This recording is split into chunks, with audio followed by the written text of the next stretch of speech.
Во имя всех тех, кто жив, и тех, кого уже нет, и тех, кто будет потом.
Должен бы привал тут быть.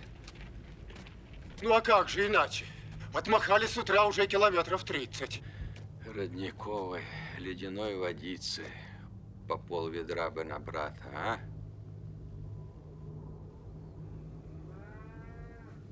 Полк, вперед! Война докатилась и до этого затерянного в беспредельной Донской степи хуторка.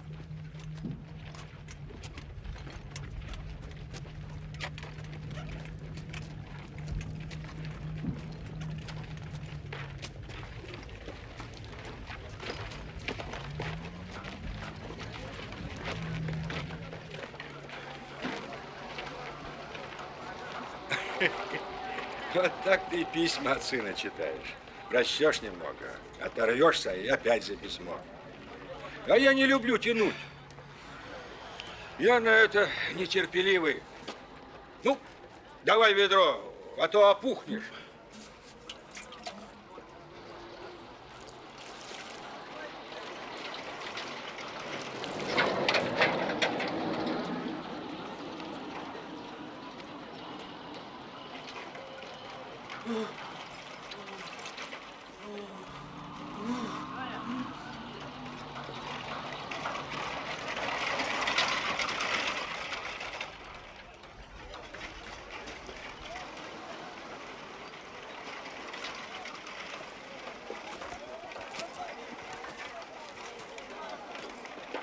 Николай, вот тебе все больше сынок письма шлет, а от жены писем что-то я не примечал у тебя. Ты не вдовый. Нет у меня жены. Разошлись. Давно. Прошлый год. Вот как. Ну, а дети с кем же? У тебя их никак двое. Да с матерью. Ты бросил жену, Микола? Нет. Она меня. В первый день войны. Возвращаюсь домой. Из командировки. А ее нет. Оставила записку и ушла.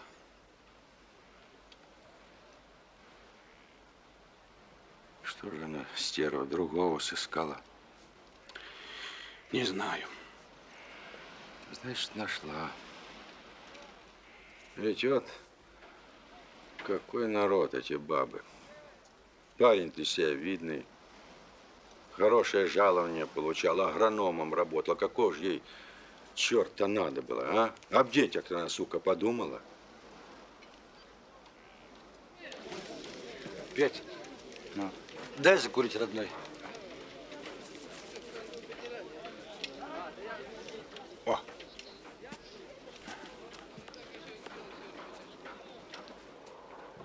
Петь, На.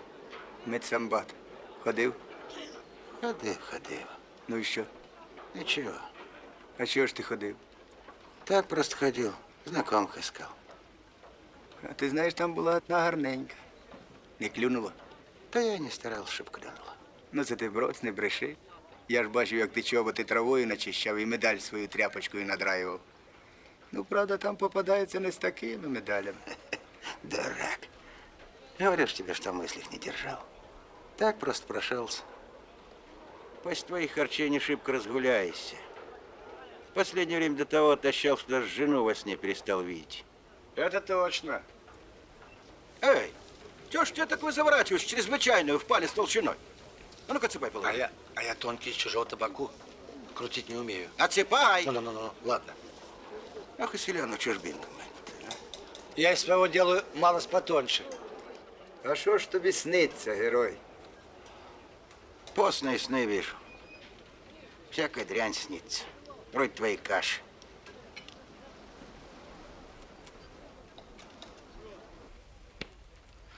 Ты брось, Микола, горевать о ней. Отвоюем, тогда видно будет.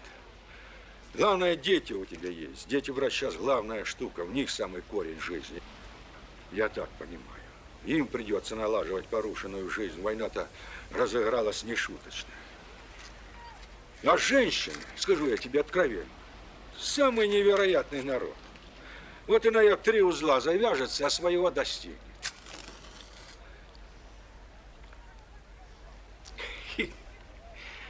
Ужасно ушлое животное. Женщина. Я, брат, их знаю. И ведь вот на какие штуки женщины это чертово семя способны. Это еще до войны было. На 1 мая. Я и мои другие товарищи-комбайнеры затеялись выпить. Ну, собрались семейно, с женами. Гуляем. Гармошка нашлась. Ну, подпили несколько так по литру на брата. Ну, я, конечно, подпил. И жена Настасья Филипповна тоже. И была на этой вечеринке барышня. Очень она хорошо эту цыганочку танцевала. Гляжу я на нее. Любуюсь. Ну и никакой у меня насчет ее ни задней, ни передней мысли нету. А жена Настасья Филипповна. Настасья Филипповна.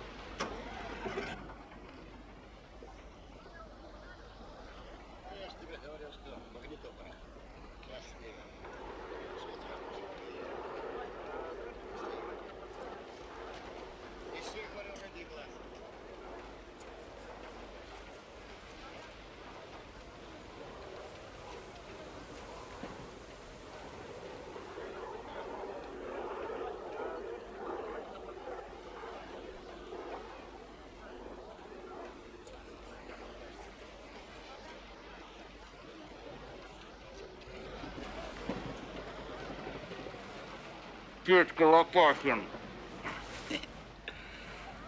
Ну, как изволили почивать, почтенный мистер Стрельцов? Пойди с поваром поговори, у меня голова болит. Все ясно.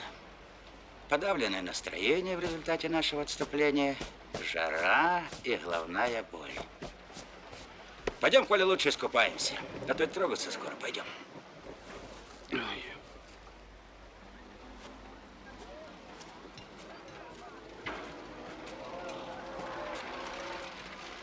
Привет. Это ты, щеголь. Пошли с нами искупаемся. Как-нибудь ототрем тебе. Вот, Микола, тягач так тягач, но сила в нем невыносимая. Видал, какую он игрушку возит? Да этот мотор 3 сцепа комбайнов попрет, даю честное слово. А ну, давай заводи. Пойдем, тут долго будет.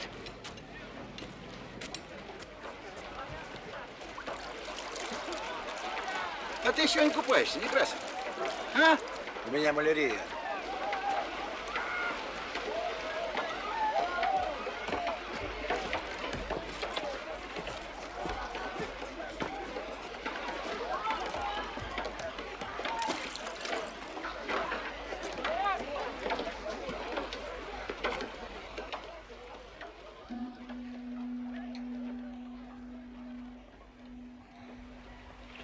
Мрачный ты нынче, Николай.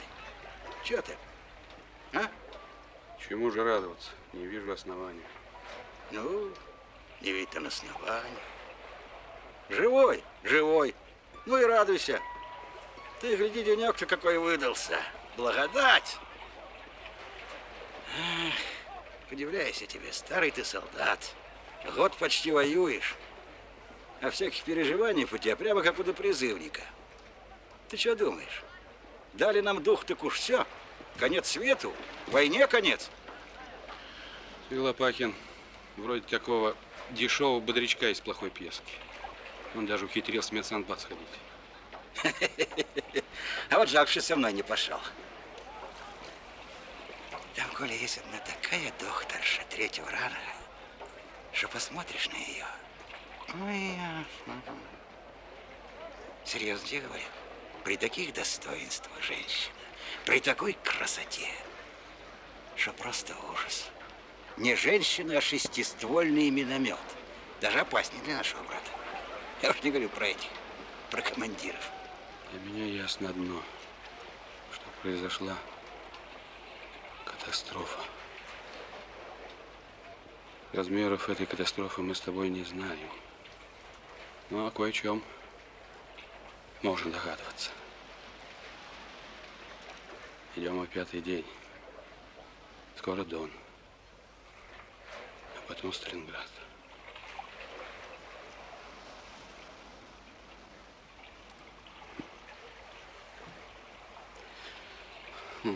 Разбили наш полк вдребезги.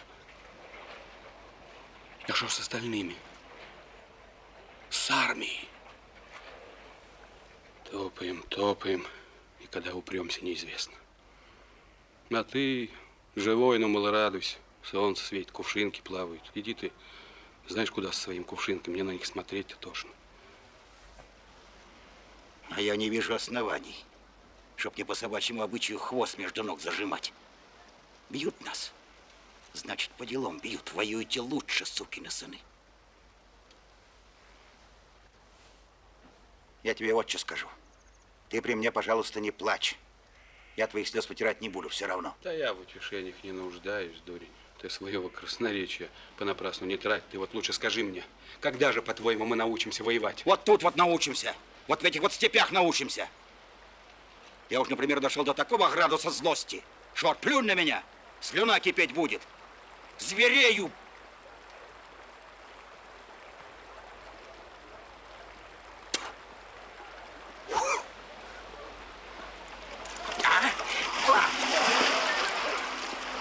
Прыгай сюда, а то утоплю.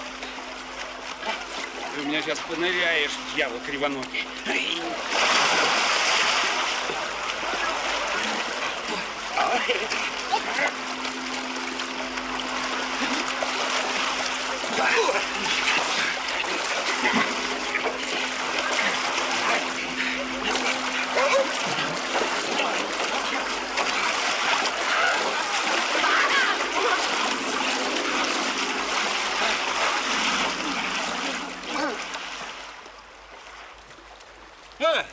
Чего это у вас там возле, славяне?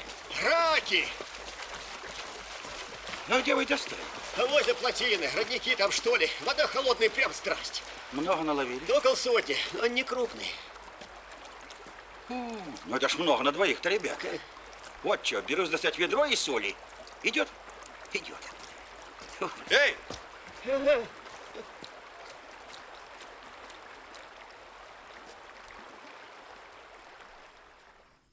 День добрый, здравствуйте. Что, мамаш, не добудем ли мы у вас ведерко? И немножко соли. Раков наловили-то хотим сварить. Соли вам. Да. Да мне вот кизика вот этого поганого вам жалко дать, не то что соли. Матушки мои, за что ж такая немилость к нам? А ты не знаешь за что. Бесстыжие твои глаза. Куда идете? За Дон поспешайте. А воевать кто за вас будет? Может, нам старухам прикажете ружья брать, да оборонять вас от немцев? Народ-то на кого бросаете? Ни стыда, ни совести у вас проклятых нету. Соли вам захотелось, чтобы вас на том свете солили да не пересаливали. Не дам! Ступай от Цедова! Ну и люта же ты, мамаша. Не стоишь ты того, чтоб с тобой добрый быть. Медаль-то на тебя навесил, небось, не за раков. Ты мою медаль, мамаша, не трогай. Она тебя не касается. А меня, соколик-то мой, все касается. Я до старости на работе хрип гнула, все налоги выплачивала и помогала власти не за тем, чтобы бегали сейчас как оглашенные, доставляли все на разор да на поруху. Понимаешь ты это своей пустой головой? Это все мне без тебя известно, мамаша. Но ты напрасно так рассуждаешь. Как умею, так и рассуждаю. Годами ты не вышел учить-то меня. Наверное, в армии у тебя никого нету. А то б ты иначе рассуждала. У меня-то никого нет. Пойди спытай у соседей, они тебе скажут. У меня 3 сына и зять на фронте. А 4-го младшего сынка убили в Севастополе городе. Понял? В стороне ты человек чужой. Потому я с тобой так по-мирному и разговариваю. А заявись сыны, я бы их на вас не пустила. Благословила бы палкой через лоб и сказала бы своим материнским словом: взялись воевать, так воюйте окаянные как следует. Не таскайте за собой супротивника через всю державу. Не срамите перед людьми свою старуху-мать. Извини, мать. Извини.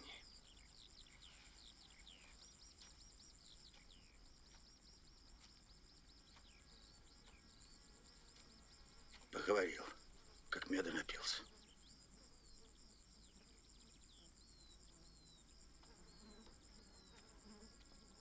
Эй, служивый, погоди-ка.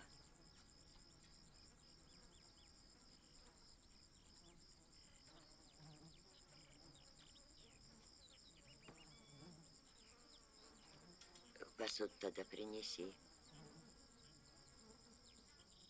Ну что же, мы люди не гордые, можно взять.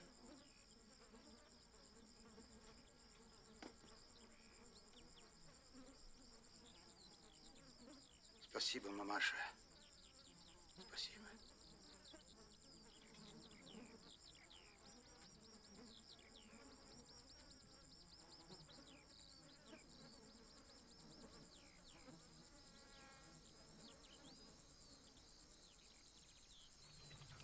Старушка такая веселая, разговорчивая попался. Ну, прям прелесть, а не старушка. Сыну я тоже в армии. Но она увидала военного, конечно, растаяла, угощать затеялась. Сметана предлагала. И ты отказался. Ну что, я бродяга, что ли, какой? Чтобы бедной старушечке последнюю сметану сожрать. Это смотря какая старушка. Старушка, ты лучше про свою старушку расскажи. Ладно тебе смеяться. Напрасно отказался, Лопахин. А вот, кстати, понесешь ведро? Попроси мне сметанки. Ох, держите меня, товарищи. Я от этих ароматов прямо ж в огонь могу свалиться. Полдюжины пива вот сюда, да, Сашка? О! Ледяного, трехгорного. Хоть бы брезентом накрыли машину, испекутся ведь на такой жаре. Совсем бы как на Садовой, да? В Ростове, в гостинице «Интурист». Укропчиком пахнет, свежими раками. Без пива пойдут. Глаза уже вылезают. За каким лешим понесло их днем? Степь голая. Налетят самолеты и наделают лапши. Может, они по необходимости тронулись. Что-то и саперы перестали своими молотками стучать.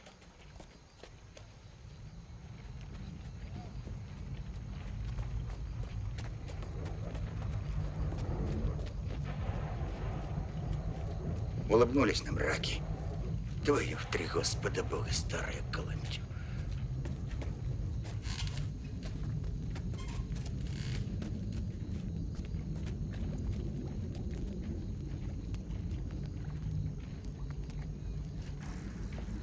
Товарищи, получен приказ занять оборону на высоте, находящейся за хутором на скрещении дорог. Оборонять высоту до подхода подкреплений. Задача ясна. За последние дни мы много потеряли, но сохранили знамя полка. Надо сохранить и честь полка.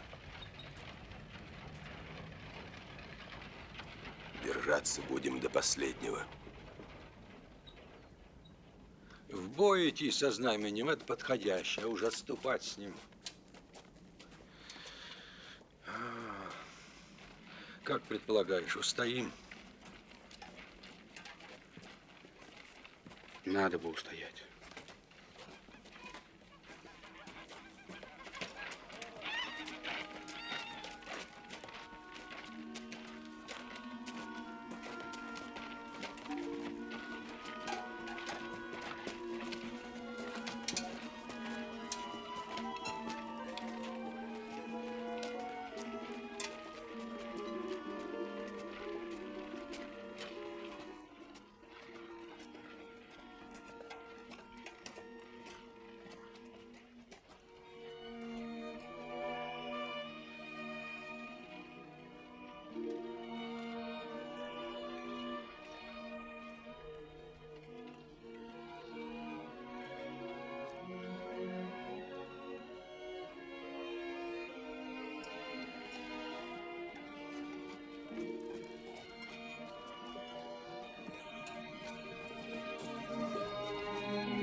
Это ж не земля, а увечье для народа. А?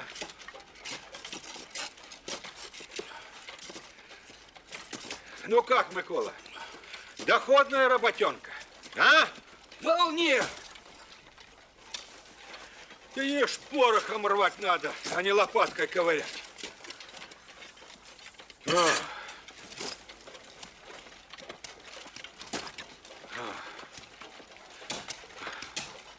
Считаю так, что на фронте я один взрыл ее не меньше, чем колесный трактор за сезон.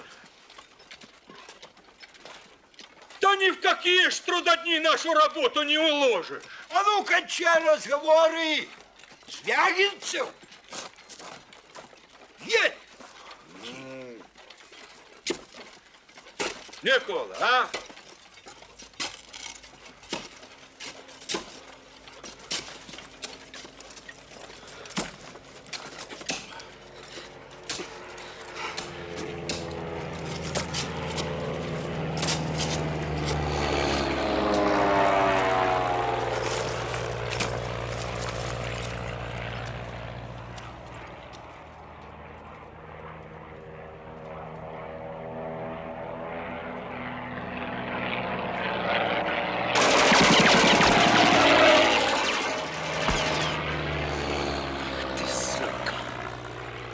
Ну теперь в скорости жди гостей.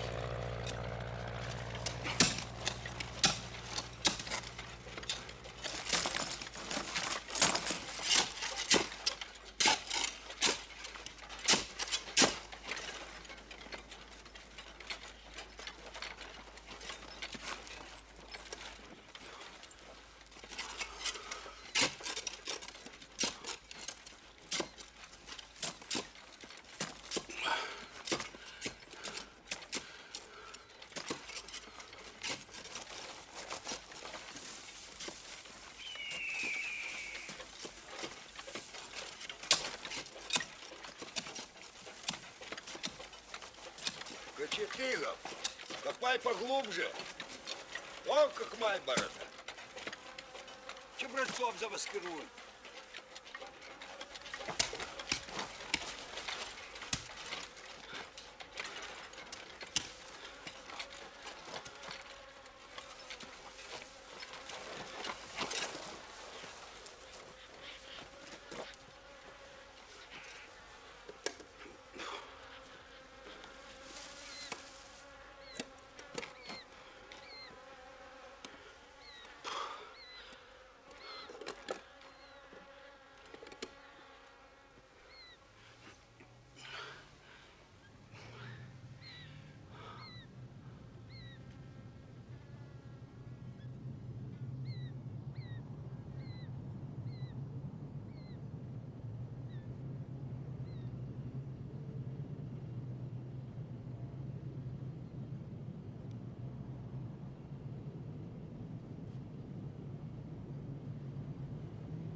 Умыли мы их, блин. Они сходу хотели взять нахрапом, а мы их умыли. Пускай опять идут. Мы их опять умоем.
Орелики!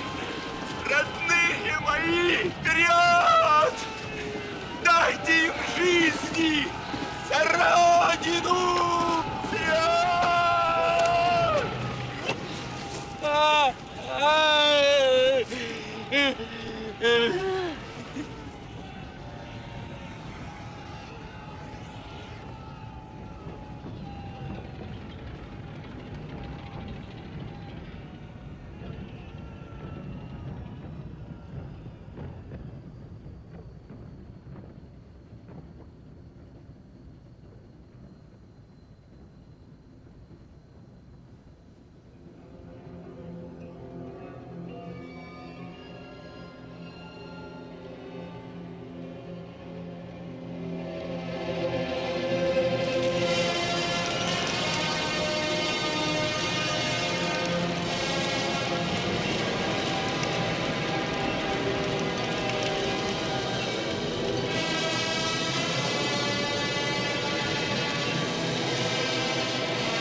Чё, комбайнер? Брось, на эти убытки у тебя в голове цифр не хватит. Какой хлеб погиб, а? Вот что сделай, окостенелый. И Коля Стрельцов, перед тем, как в госпиталь его отправили, поручил присматривать за тобой. Смотри, говорит, за этой полудурой, за Звягинцевым. А то не равен час убьют его по глупости. Вот я и оберегаю тебя.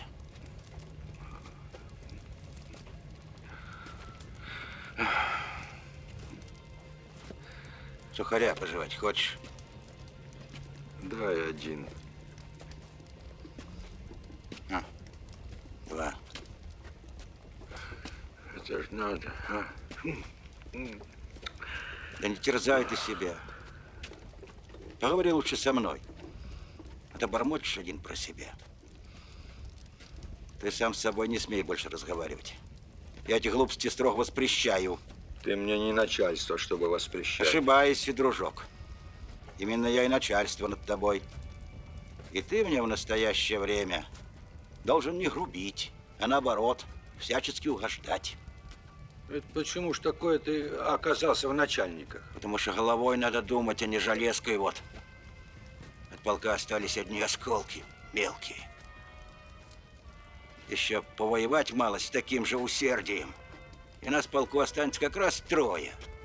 Ты да я, да повар Лисиченко. А раз уж нас останется трое, то в должности командира кажусь я. А начальником штаба назначит тебя, дурака. Так что ты со мной дружбу не теряй. Таких, как ты, командиров не бывает. Это почему же? Потому что командир полка должен быть человек серьезный, самостоятельный, на слова. А я что ж, по-твоему, дурак, что ли? А ты балабон и трепло. Горе у тебя когда-нибудь было, Лопахин? А у меня и сейчас есть горе, а что? Что-то не видно по тебе. А я свое горе на выставку не выставляю. А какое же у тебя, к примеру, горе? Обыкновенное по нынешним временам. Город-то мой, небось, заняли. А там у меня жена, отец старик, шахта, на какой я с детства работал. Товарищей я многих за войну потерял навсегда. Понятно тебе? Вот видишь, Лопахин, какой ты человек. Эдакое горе у тебя, ты все шутки шутишь. Вот Микола Стрельцов был настоящий, серьезный человек. Он меня невыносимо уважал. И я его тоже. Его за серьезность характера даже жена бросила.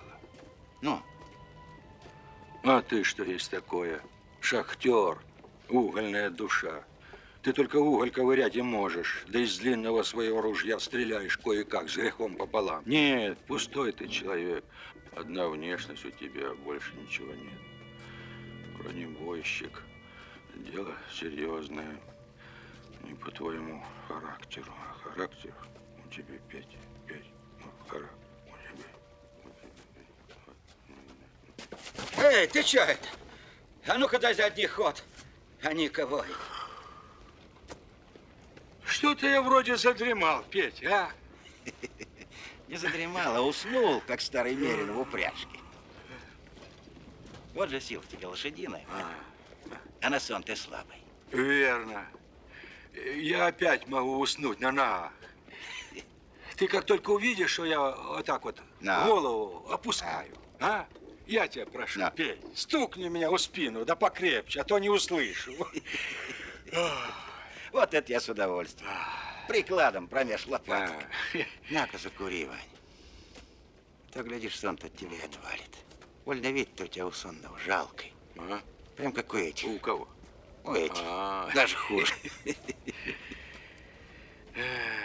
Ты тут всего на одну цигарку. Бери обратно, не стану я тебя обижать. Вот до чего ж мы табаком обнищали, а? Закуривай, не рассуждай. Закуривай.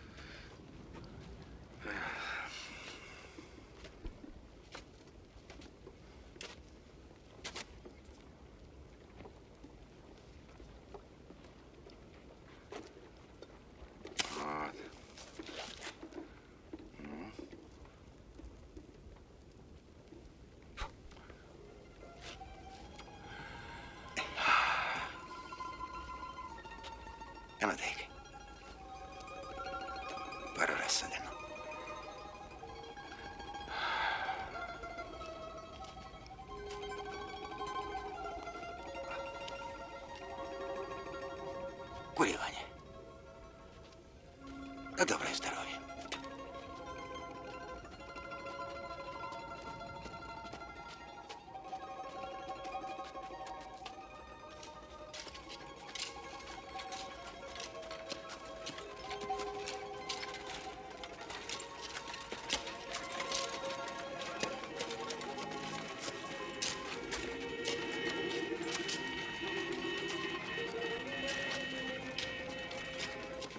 Эх, да чего ж обзор у меня роскошный. Прелесть просто, а не позиция. Петь, давай подсоблю. А то предбудущему командиру полка как-то неудобно в земле ковыряться. Подсоби, Ваня, подсоби. Вот отсюда будем их бить, поганцев. Ох, будем бить. Что только стружки с танков полетят. И мясо пополам с шерстью, бля. Нынче ты храбрый стал. А вчера, когда танки на нас пошли, лица-то сбледнел. А, Петь? А я всегда бледнею, когда они на меня идут. Сашка! Патроны давай! Как будто обезьян не знает, что делать.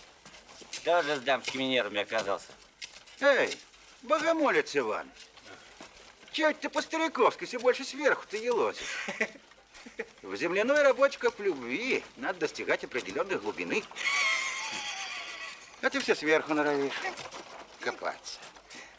Поверхностный ты человек, Ваня, поверхностный. Вот через это тебе жена и письма-то редко шлет. Вспоминать тебя черта ничем добрым не может. Ну, Ваня ты, Ваня, мать твою. Господи ты, боже мой, до чего ж ты, Петя, сквернословить гораздо? Ну, ругался бы пореже. Ты на кого эту собачью стойку делаешь? Аль дичь причуял? Ну-ка, Сашка, побудь здесь, на страже интересов Родины. А я смотаюсь на минутку в это черепичное здание. За какой нуждой? Схожу на разведку. Если старшина или кто другой спросит, где Лопахин, скажи, мол, до ветра побежал. Какие-то ужасные схватки у него в животе начались. Может, даже дизентерия.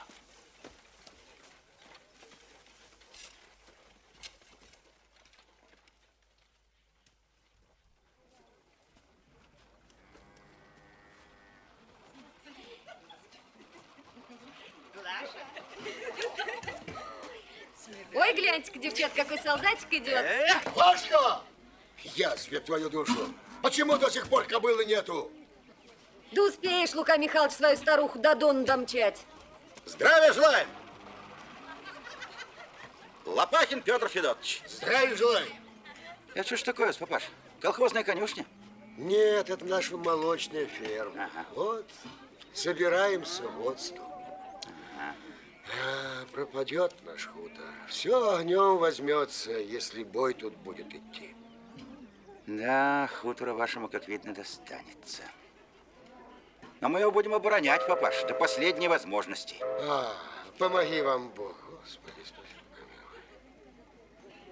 Ну, а молочка свежего можно добыть у вас? Или хотя бы масла сливочного? А это, сынок, вам надо обратиться к заведующей молочной фермой. Он настоит, конопатенькая такая. А вы кто ж такой будете по чину? Я тут конюхом работаю. Вот уж 3-й год работаю. Работаю, дай бог, всякому. И покос за мной, и присмотр за мной, и премию нынешний год мне сулили.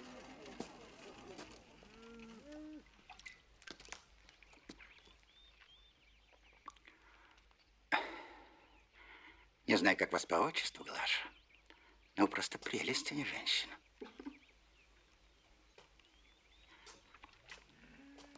Ну, просто взбитые сливки.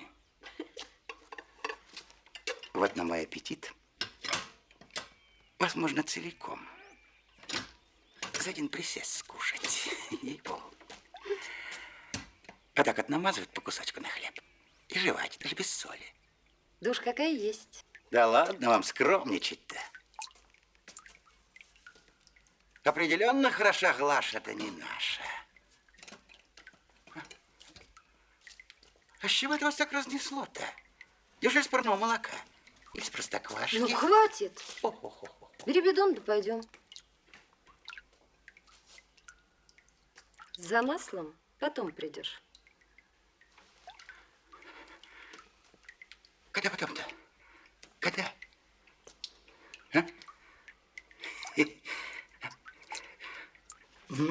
Я такие глупости не люблю. В раз остынешь. Ругаться будем, да? Ох, ругаться будем. Иди сюда. Иди сюда. Ну что? Ну что Ой, ты? Ой, ой, я сейчас закричу. Рикерья, чего ты там запропастилась? Подолом ко льду примерзла, что ли? Иди скорей. И чтоб кобылу мне в 2 счета привела.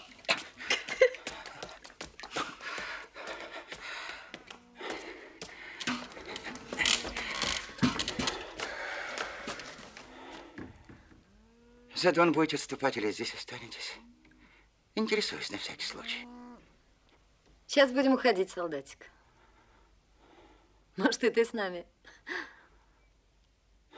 Нет, нам пока не по пути.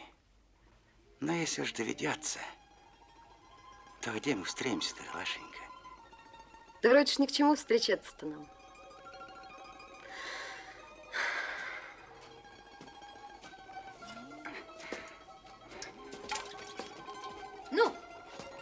Ну, если уж так захочешь повидать, что будет, не втерпешь. В лесу на той стороне Дона поищешь. Мы далеко от хутора не пойдем. Понял.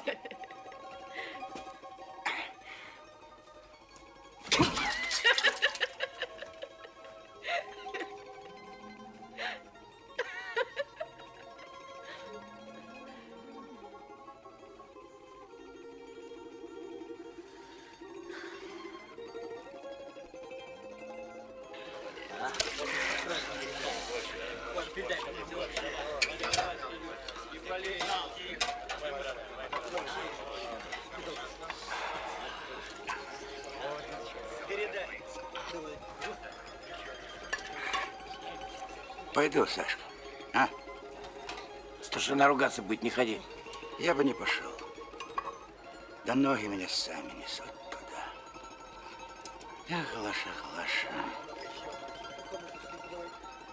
Если бы не война, согласился бы с ней всю жизнь под коровьим брюхом сидеть и за дойки дергать. За чьи дойки-то? Это не важно. Пойду. Что, я психой, что ли, что под сливочного масла отказываться? Не врага уже его оставлять. О, если масло дают, так черт дремать-то, иди.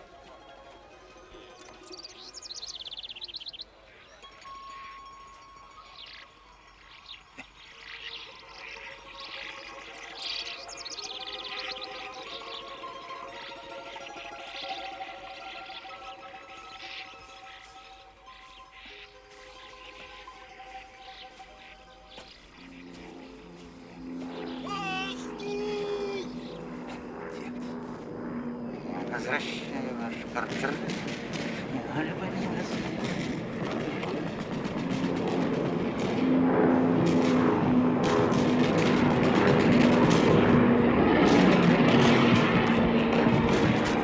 Один готов.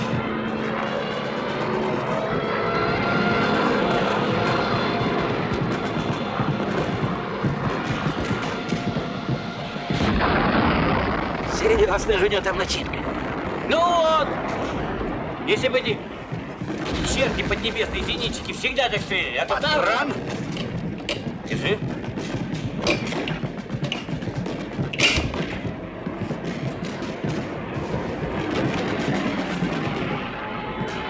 На нас идут. Впереди пикировщики, сейчас палить будут.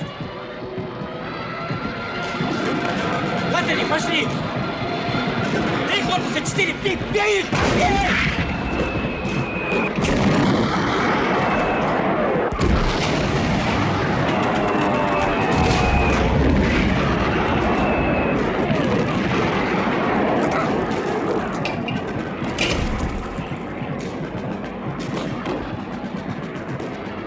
Бей его стерву! Бей скорее!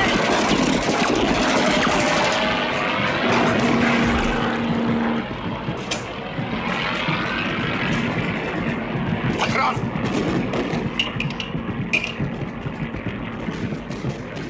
Чё заснул? Петь, чё заснул, спрашиваю? Ты не раненый? Петь! Уйди, Сашка!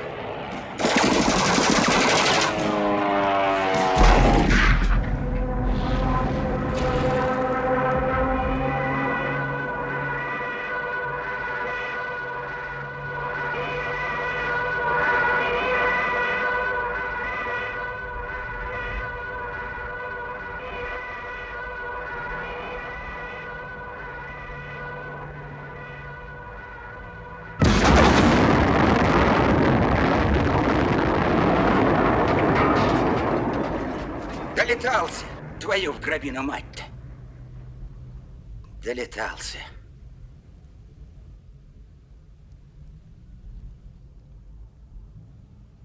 Вот так, Сашка, примерно надо их бить. Ну ничего не скажешь, ловко ты его долбанул, Петр Федорович.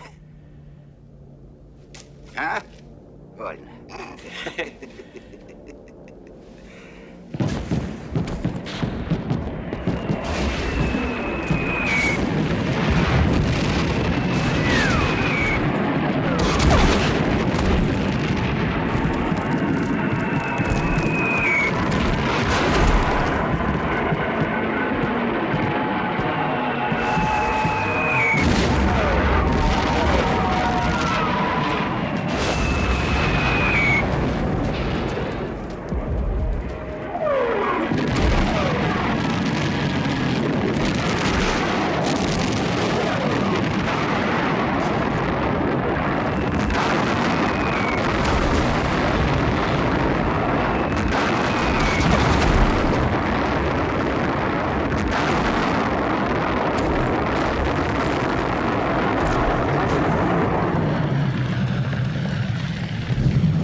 Лопахин!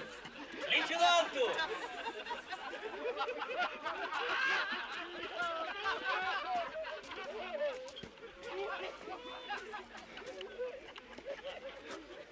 Молодец, Лопахин! Видал? Доброе!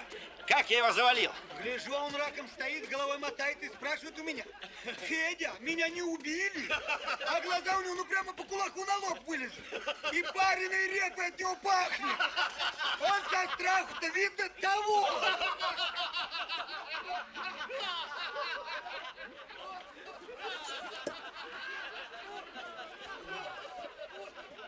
Красов, живой. А чего мне?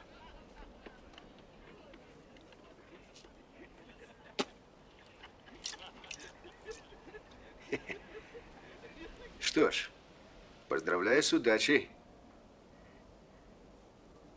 Как ты его? Бери, выпей. А себе? Давай, давай.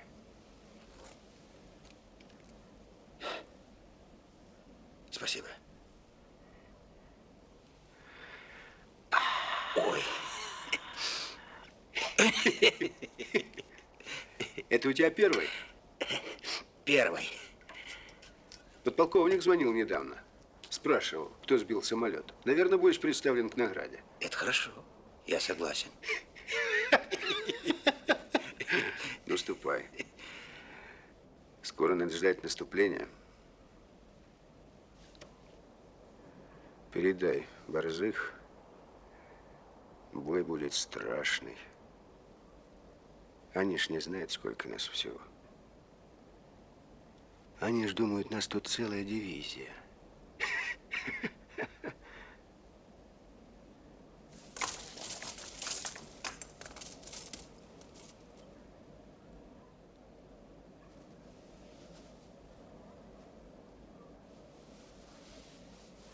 ремни-то у тебя ладные.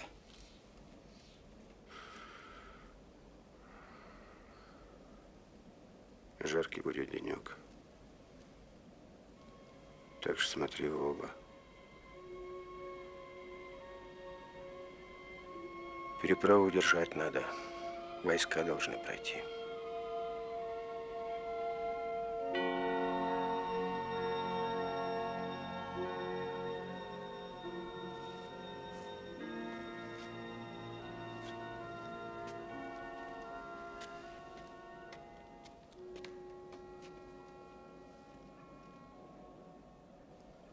Ну как, сибирский житель? Тебя, однако, и бомбы не берут. А меня, однако, никакая причина до самой смерти не возьмет. Угостил бы шанишками-то. В гости ж пришел к тебе. А ты сходи в гости к моей жене. В Омск. Какой сегодня день-то? Воскресенье. Воскресенье. Обязательно напекет шанишки. Вот она тебя угостит. Не пойду. Далеко. Прах с ними, шанишками твоими.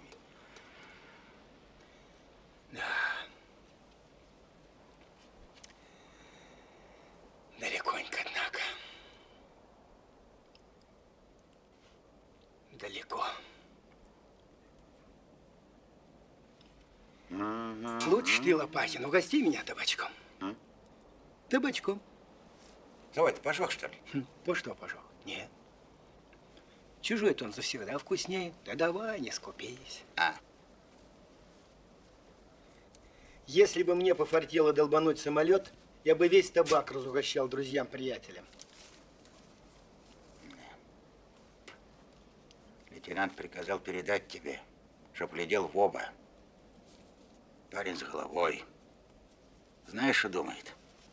Что танки на нас сперва будут силу пробовать. Вон за теми вот высотками, какие против нас. Им хорошо сосредоточиться.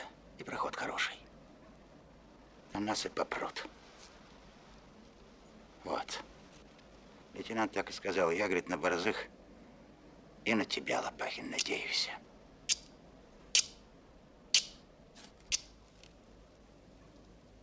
Будем стоять до последнего, Аким. Правильно делает, что надеется. Народ в полку бывалый. Большинство коммунисты. Да и лейтенант хорош. А? Хорош парень, да. Мы устоим, вот как соседи. Соседи больше как-нибудь устоят.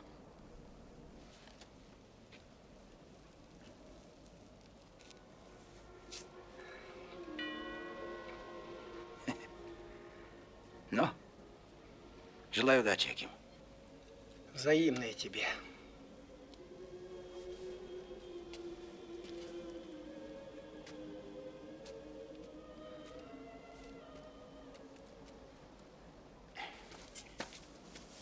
Этого мне только не хватало на старости лет. Здравствуйте, наша вам. Доброго здоровечка. Благодарю за внимание. Катайте дали к чертовой матери. Ох, сказал бы я тебе сейчас. Но не для тебя сохраняю самые дорогие и редкостные слова. Ты мне ответь на один единственный вопрос. Какой дурак посадил тебя в эту ямку? И что ты тут думаешь высидеть? И где кухня? И что мы сегодня будем жрать, по твоей милости? Ніхто мене сюди не сажав, браток. Я сам вирив собі окопчик і отаборився тут. Тоскно мені стало сьогодні коло кухні. От я і покинув її. Он тут отабрился. Ты что ж думаешь, мы без тебя оборону не выдержим, что ли? Іменно. Попав у саме яблучко. Не понадіявся я на тебе, Лопахін. Подумав, що ти дрогнеш у важку хвилину. От я і прийшов. Ты мне ответь, и без этих твоих штучек. Что мы сегодня жрать будем? Борщ! Как, Петя? Как? А так. Борщ із свіжою бараниною і молодою капусткою. Бачиш, яке діло? Бомбою коло мосту овець побило. Так я одного дорізав, не дав йому. злою смертю здохнути. Розумієш? Ну і зажарку зробив, свіжої капусти на огороді добув, злодійське, правда, добув. Зажарку зробив і прийшов. От, повоюю трошки, піддержу вас. А там прийде пора, і гарячий борщ із свіжою бараниною по можливості буде доставлений. Та так що в мене все в порядку, Петрусь. Що за то, Петруся, била мене матуся? Ой, лихо не Петрусь. Ну, ти довольний мною, герой? Чого ж ти мовчиш? Тезка мой дорогой, Петя. Знаєш, Петь, краще б ти замість оцих собачих ніжностей дав би мені гранатку. Я тебе дам гранатку, Петя. Я тебе дам. На тебе гранатку. Дай гранатку, дай, може згодиться на діло. На тебе. Вот эту дернешь. И по голове его, гада, по голове его.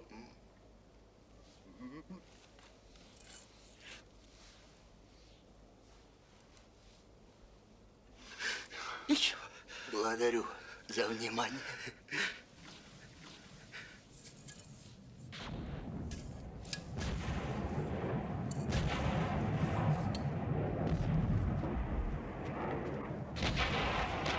Ну, Сашка, подтяни штаны и держись. Как тебе настрой? Ничего? Вот это хорошо. Главное в нашей вредной профессии, это чтобы настрой не падал. Патрон. Ой-ой-ой.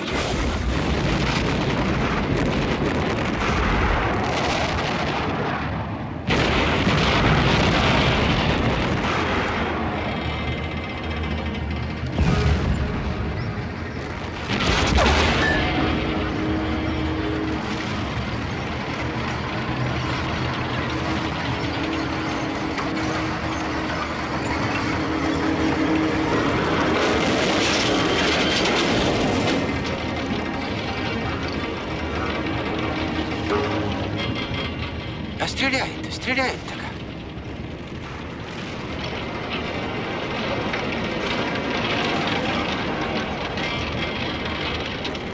Да гляди, Сашка, а только ты научил так. Я бы того человека в маковку рассылала. О! Ты гляди, что делать, Сашка. Ведь я по чего добру можем нынче безработными оказаться. А? Сашка.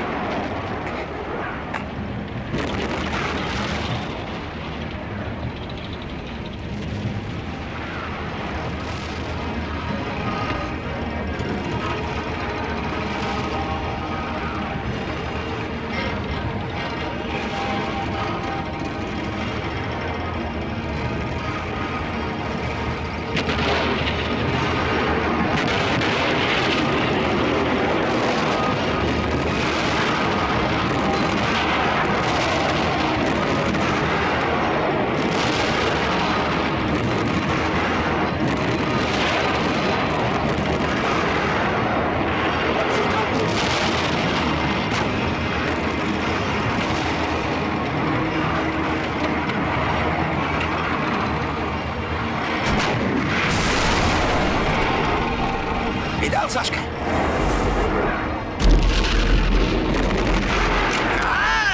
Что это ты, Сашенька, такой серый стал? А ну-ка давай, позереешь от такой жизни.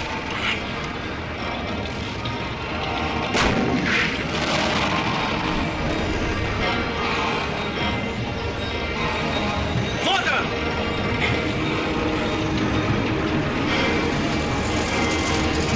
Бей его, стерву!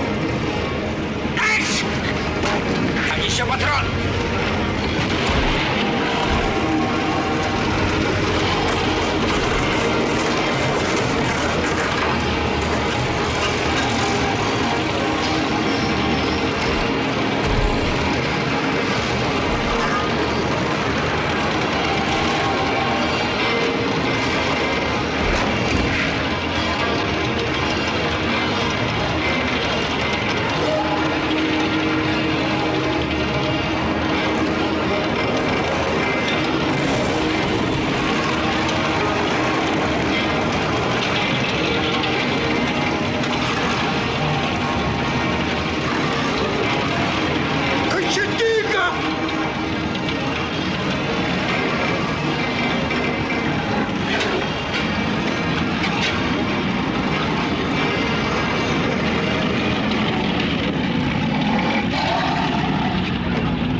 сволочь, раздолбанная корыта!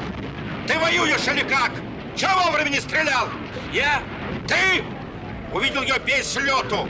Мне он тут мертвый нужен, а не пленный. Бей его, пока он руки вверх не успел поднять. Да я по колени, по лодку забреду в его поганую кровь.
Господи, не дай меня в трату.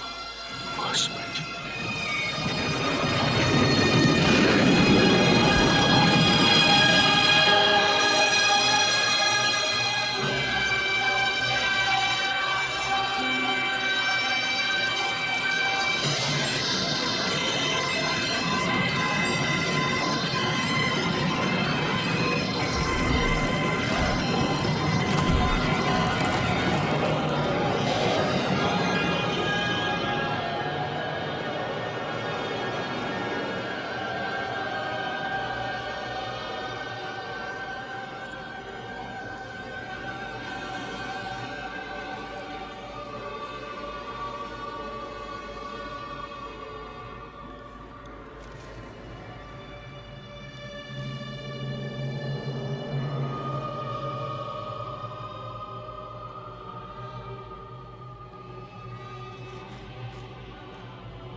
Ведь вот до чего довели человека, сволочи.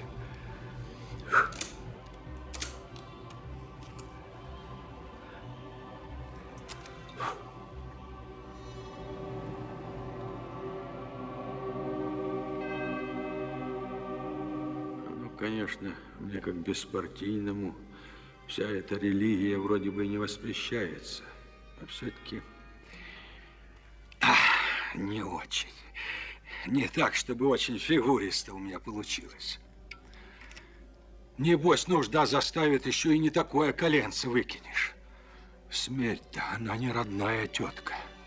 Она, стерва, всем одинаково страшна. Партийному и беспартийному, и всякому иному прочему человеку.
Сейчас.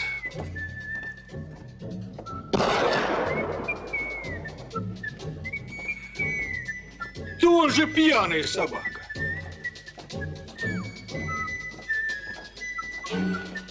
Сейчас я тебя приземлю. Сейчас ты на земле добьешься.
Измотанные безуспешными попытками овладеть переправой, немцы прекратили атаки и закрепились на высотах.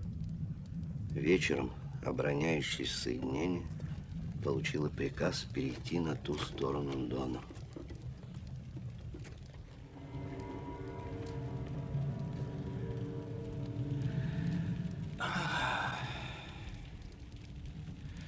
Эх, жизнь ты наша жестянка. Вот она, кочетыгова работа. А самого уже нету в живых. Мать теперь узнает.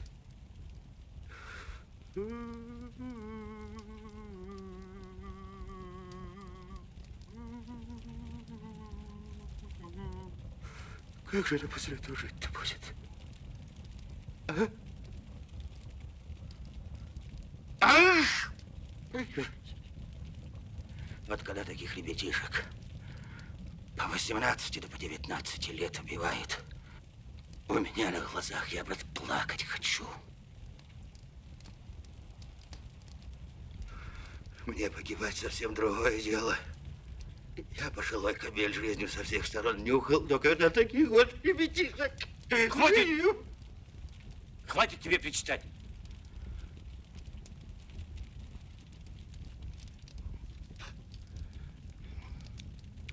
Ну, убили парня. Мало ли их сегодня побили. Всех не оплачешь.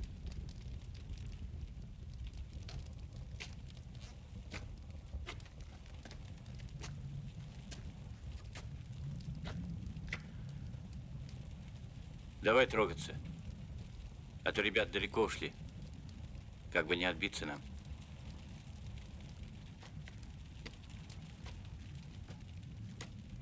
Закурить бы. Потерпишь, не куря. Потерпишь, потерпишь. Русский солдат, конечно, все вытерпит.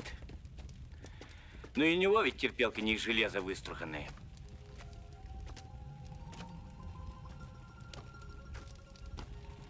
Я нынче до того натерпелся всякой всячины, что вдоль моего терпения все швы полопались.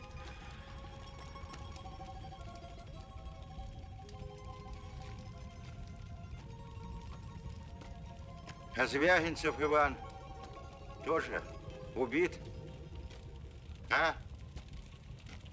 Ну, я откуда знаю? Да ты же говоришь, что видел, как он падал-то. Ну, видел. А убит он или ранен, не знаю, я за пусть его не щупал. Может, это не он? Может, не он падал-то? Ты же мог суматохи не разобрать. Да нет, он падал. Звягинцев. Это я точно видел. Мина сзади рванула, ну он с ног долой. А насмерть или как уж, я не знаю.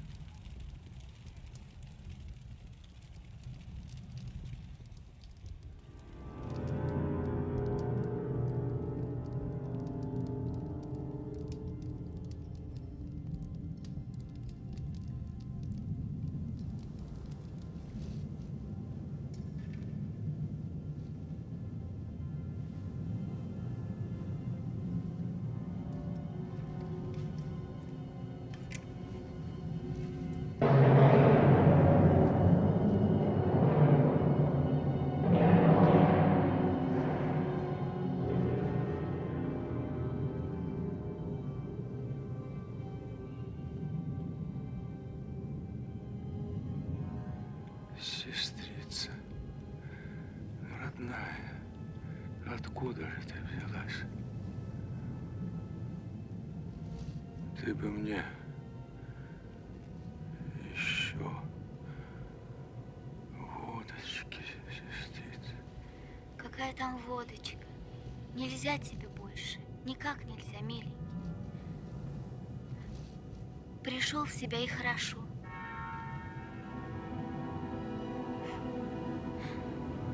Огонь-то никакой ведут, ужас. Тут хоть бы как-нибудь дотянуть тебя до Мецанбата. Слушай, куда меня поранило? Всего тебя. Всему досталось. Ноги целы или как? Целый, миленький. Только продырявлено немного. Ты не беспокойся и не разговаривай. Вот доберемся до места, осмотрят тебя, перевяжут как следует. Лечить начнут, наверное, отправят в тыловой госпиталь. И все будет в порядочке. Война любит порядочек. Всего, значит, испятнали. Сказала тоже. Какой же это порядочек?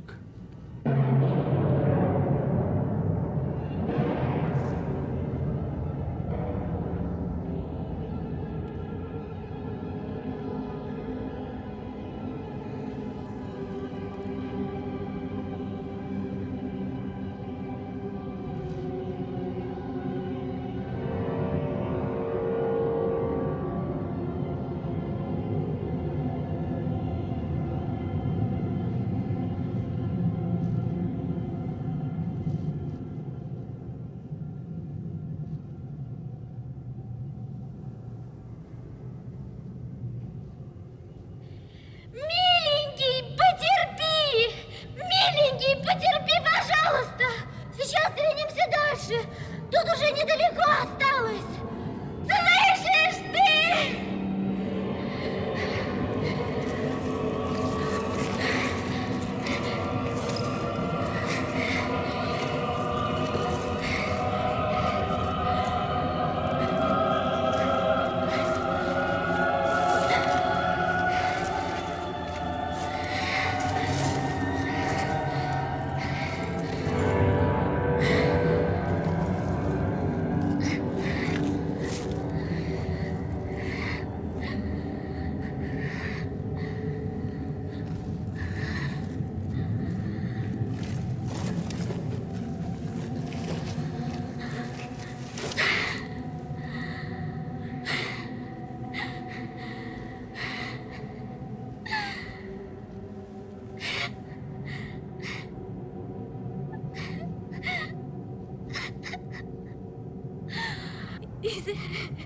И зачем это берут таких обломов в армии?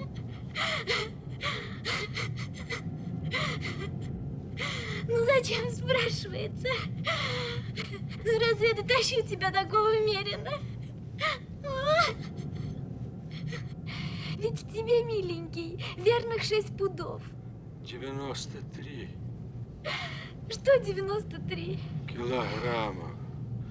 Столько во мне было до войны. Теперь меньше.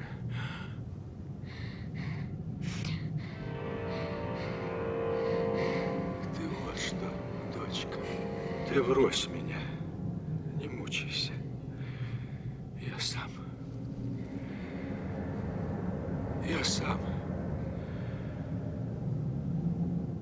Полежу малость и сам попробую. Руки целы, долезу как-нибудь. Вот еще глупости какие. И к чему это вы, мужчины, всегда всякую ерунду говорите? Куда ты годен? Куда?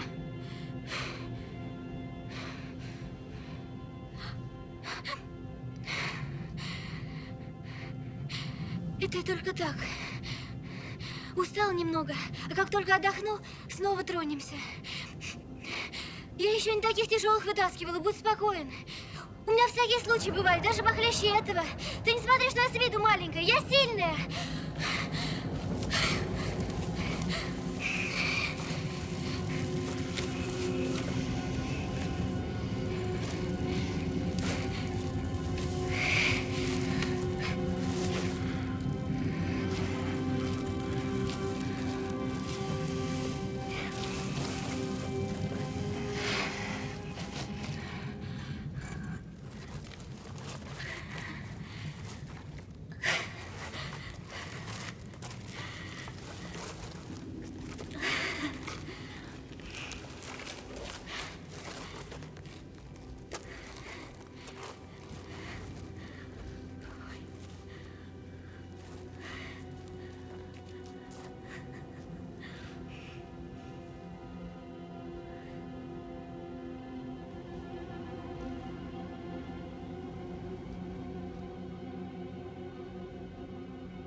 врешь, пехота!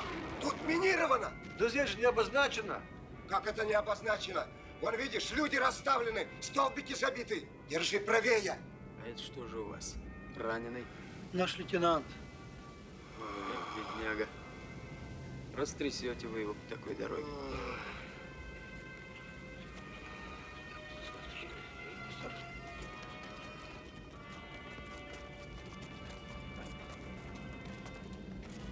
Слыхал, Лопахин, какие у этих кашкадав порядки? Минируют и какими-то столбиками огораживают. Да что это, опытные поле, что ли?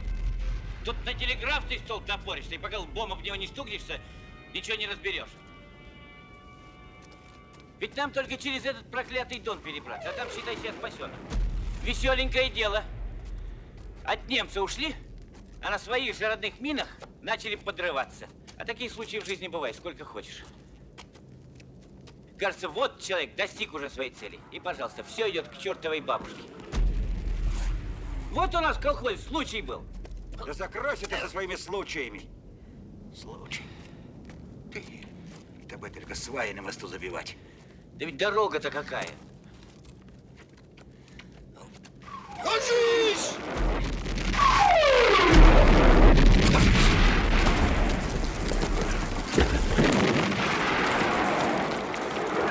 Вот сыпануло. Чует.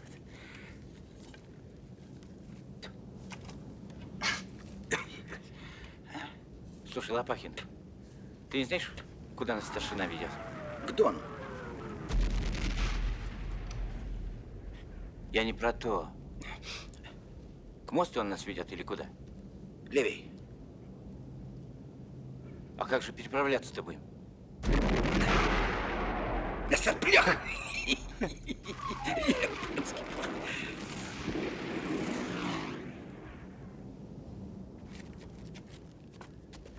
А ты не здесь, Лопахин. И вот ты все злишься, все злишься. А чего ты, спрашиваешься, злишься? Тебе одному не сладко, что ли? Всем так же? Да то и злюсь, что ты глупости одни болтаешь. А ничего такого особенного я и не сказал. Ничего. Ты же знаешь, что немец по мосту бьет? Ну, знаю. Знаешь, что спрашиваешь, к мосту идем или куда? И вообще отвяжись от меня со своими дурацкими вопросами. И без тебя тошно. И на пятки мне не наступай. А ты на свои пятки фонари навесь. Который с дамскими пятками оказался. Фонари это я тебе могу наветить в случае чего. Держи дистанцию, Сашка. Я и так держу дистанцию. Да какая же это дистанция, если мне все время на пятки наступаешь? Ну, чего ты возле меня трёсся-то? Да не трусь я возле тебя. На черт ты мне сдался. Нет, трёсся. Че, ты потеряться, что ли, боишься? И вот ты опять злишься. Потеряться я не боюсь. А переправляться без моста, ну, как бы тебе сказать, ну, посай, что ли.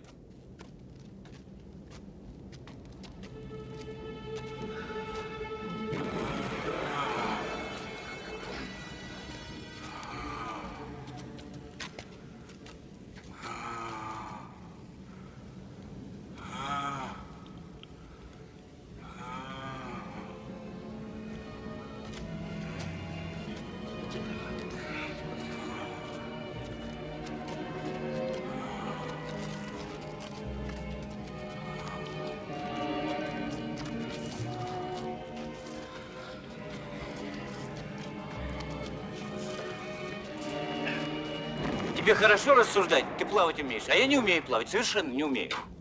Может, ты хоть на время закроешься со своими разговорами? Нет, я не закроюсь. Мне жить осталось самые пустяки, только до Дона. И потом я перед смертью должен высказаться. Даже закон есть такой, что перед смертью высказываться. Не скули, Сашка, потерпи немного. Как-нибудь переправишься. Как же я переправлюсь? Оглох ты, что ли? Все время тебе толкую, что плавать я вовсе не могу. Ну как я переправлюсь? Умеете плавать? И то с таким имуществом надо тонуть. А ты еще этих чертей патронов называл мне в мешок 2 пуда. Нет, мне тонуть надо непременно. Это я знаю. Вот только за каким чертом патроны и все остальное муру несу. Мучаюсь напоследок перед смертью, не понимаю. Придем к Дону, брошу все к черту. Сыму штаны И буду утопать голый. Голому все как-то приятнее. Не утонешь.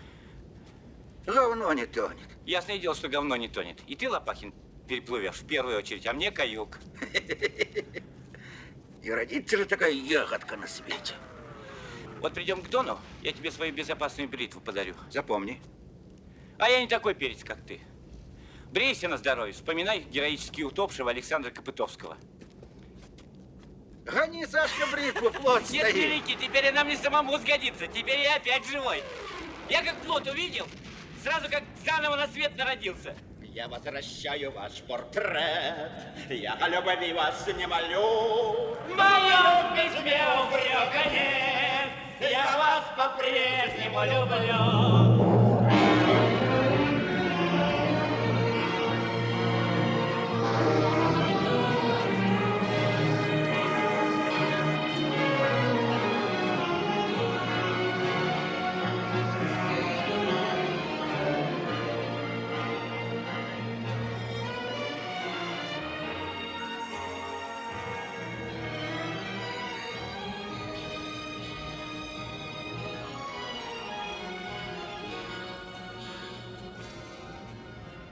Не донесли.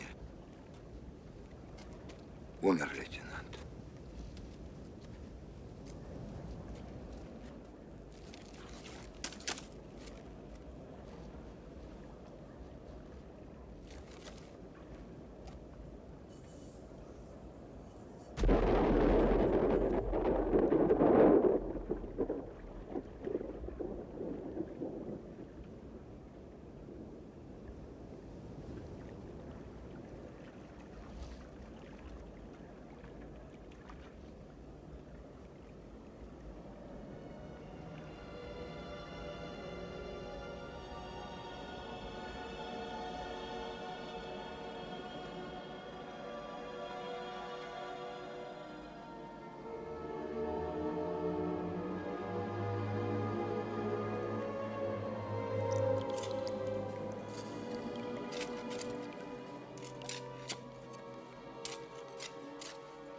Смотри, какой дождь полоскал всю ночь, а земля и на четверть не промокла. Да.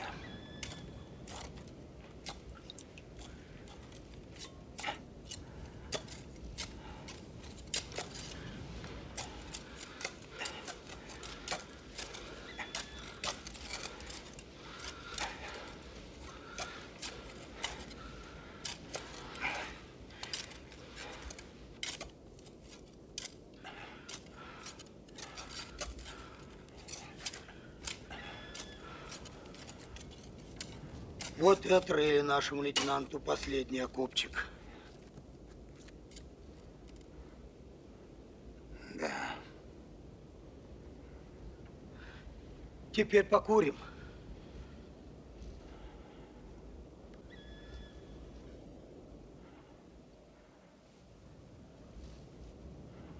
Пойду доложу старшине. А ты? Ты покури пока.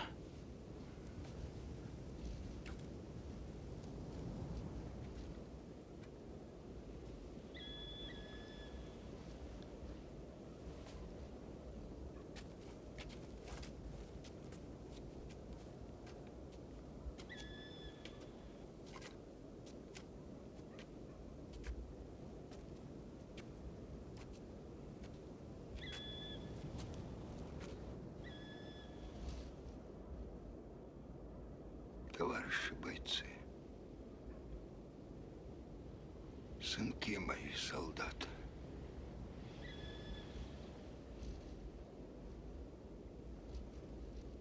глядите, сыны, какой туман стоит кругом. Вот таким же туманом черное горе висит над народом нашим. Это горе люди и ночью спят, не заспят. И днем через это горе белого света не видят. А мы с вами об этом должны помнить завсегда. И сейчас, когда товарища похороняем, последнего офицера полка. И потом, когда, может быть, гармошка где-нибудь на привале возле нас играть будет, мы об этом помним. Мы отступали, сынки, но бились, как полагается. Он, сколько нас осталось, раз-два и обчелся. Нам не стыдно добрым людям в глаза глядеть. Не стыдно, но и нелегко. Я старый среди вас человек и солдат старый. Слава Богу, 4-ю войну ломаю. И верю, пополнится наш полк людьми. И в скорости опять пойдем мы хоженой дорогой назад, на заход солнца. Тяжелыми шагами пойдем. Такими тяжелыми, что земля задрожит.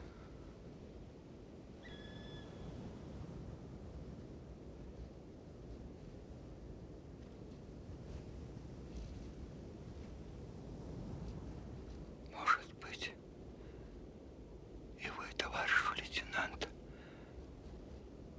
еще услышите нашу походку.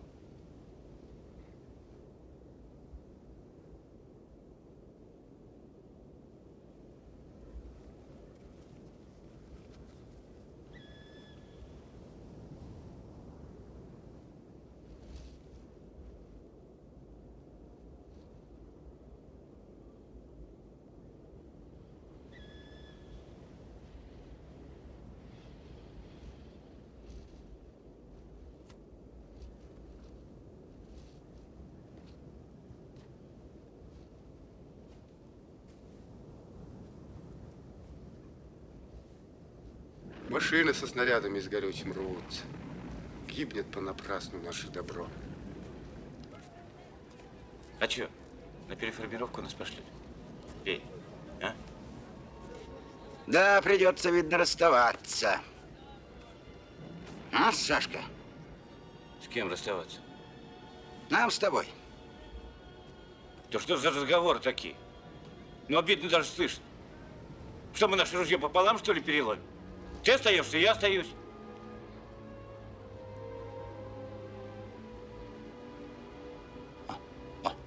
Какой?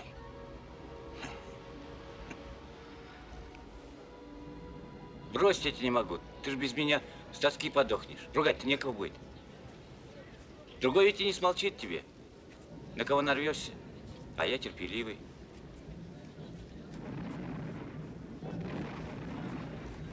А вот мне отдых требуется. Я, может, не такой железный, как Лопахин. У меня, понимаешь, даже гошки посторонние завелись. От тоски, что ли? Думал я, Некрасов, что ты русский человек, а так, оказывается, дерьмо неизвестной национальности. Чего это? Ты откуда родом, Некрасов? Курский? Был Курский из-под Лебедяни. Ты лучше про свою тайную болезнь расскажи. Смеяться тут не на чем. Тут смех плохой. У меня, если хочешь знать, окопная болезнь, вот что. Это же ж такое, а? Некрасов. Что-нибудь такое вот это, а? Да нет, это вовсе не то, о чем вы по своей глупости думаете. Это болезнь не телесная, а мозговая.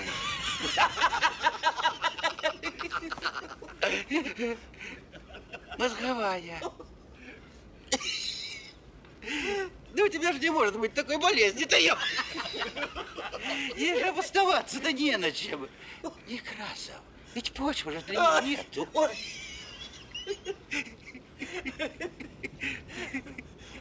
А какая она из себя? Ну, говори, что тянешь?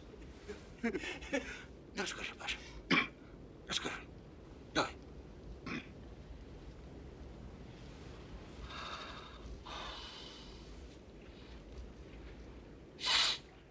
Видишь, как оно получилось?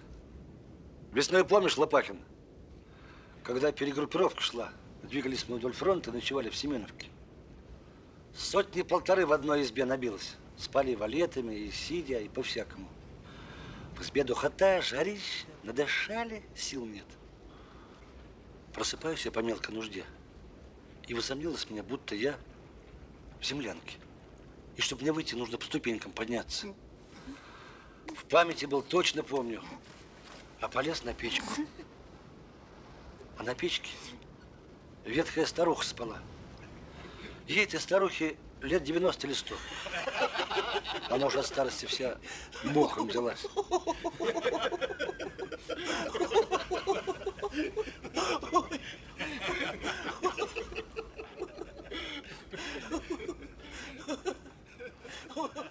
Хватит. Рассказывай, Некрасов. Не стесняйся, рассказывай. Тут все понятливые, кроме одного дурака. Хватит. Понятное дело, что эта старуха здорово возомнила. Стою на приступке печи, а она, божья старушка, рухлядь я такая шелудивая, с просонок да с испугу, конечно, разволновалась. И так это мне жалостливо. Кормилец мой, ты что удумал, проклятый сын? А сама меня валенком в морду тычет. И смех, и грех, ей-богу. Я говорю, бабушка, извини ты меня ради Христа, не шуми.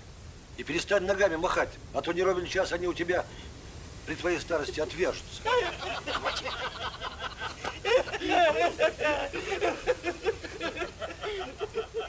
Извиняюсь, говорю, бабушка, что потревожил тебя.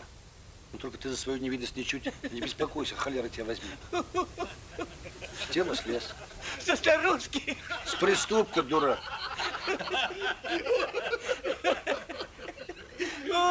Мать честная, думаю, что ж такое со мной получилось? Не дай бог, ребята, услышали, что я с этой старой дурой говорил. Они же меня заживо в гроб вгонят своими надсмешками. По счастью, никто из ребят не слыхал нашего разговора. И все обошлось благополучно. Но только с той поры редкую ночь не воображаю себя в землянке. Или в блиндаже. Или в каком-нибудь ином укрытии. Она это твоя окопная болезнь не того? Не заразная она? А то возле тебя спроста ума посидишь, потом, может, тоже по ночам начнешь слазить куда не следует, а? Дурак. Интересно, почему же ты дурак? Да к тебе даже сибирская язва не пристанет. Не то, что какая-нибудь умственная болезнь.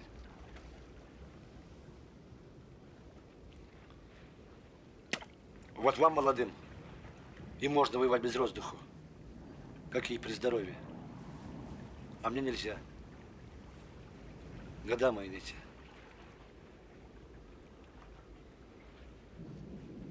Да и дома желательно бы побывать. Ведь у меня 4 детишек. И вот, понимаешь, год их не видел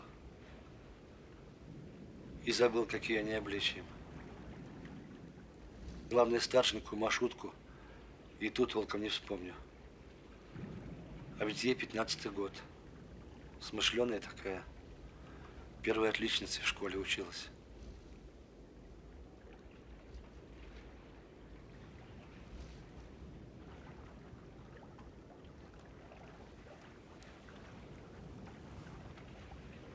Про жену я уж не говорю, тут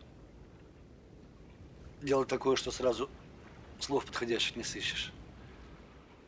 Только, признаться, тоже давно уже позабыл, как у нее под мышками пахнет.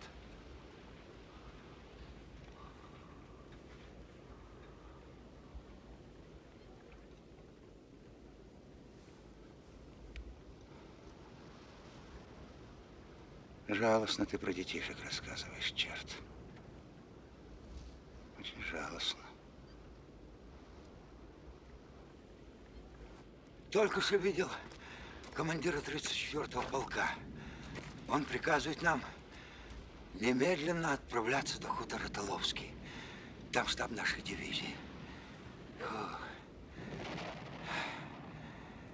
Осмелился спросить его, как же будет с нами. Говорит, не беспокойся, старик. Раз сохранили боевую святыню Знамя, значит, полк не расформируют, а быстренько пополнят людьми, комсостав подкинут и опять двинем на фронт, на самый важный участок. На самый важный. Это как вам понятно?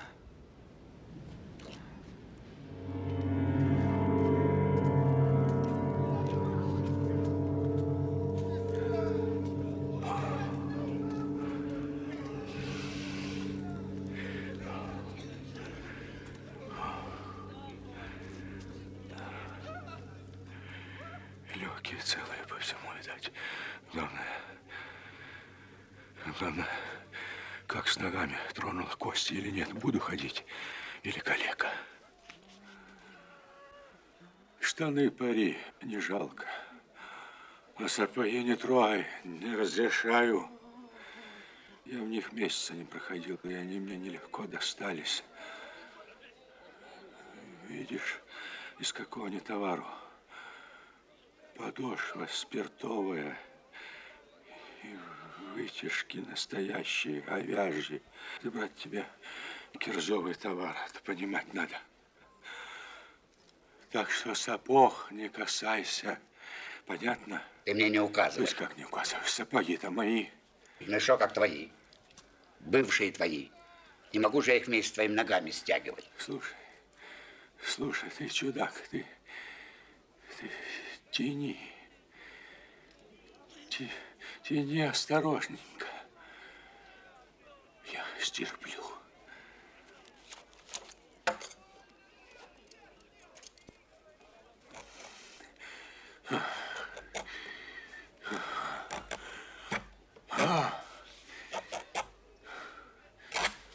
Сука ты плешивая.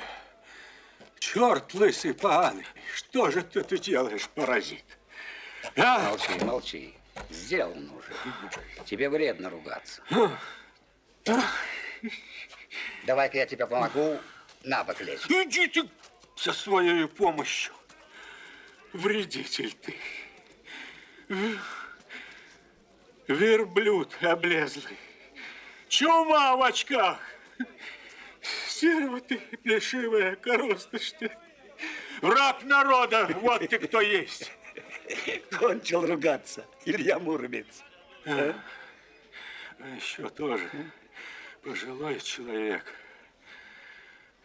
Постыдился бы за свои такие поступки. У тебя в хозяйстве до войны, небось, одна земляная жаба под порогом жила, и то, небось, с голоду подыхала. Уходи с моих глаз долой, торопыга ты несчастная, лихорадка об двух ногах.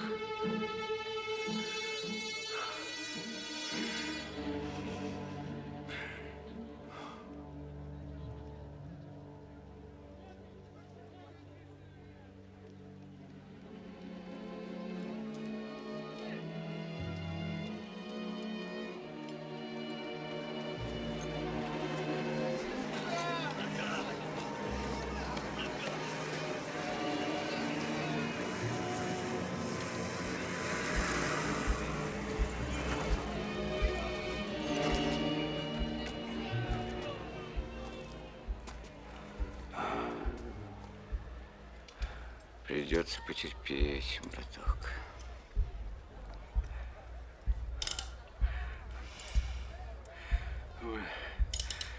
Вы по недогляду чего-нибудь лишнего у меня не отрежьте. А то это на вас только понадейся. Ну, раз больше терпел солдат, то это и совсем. должен вытерпеть. А лишнего ничего не отрежем. Не беспокойся.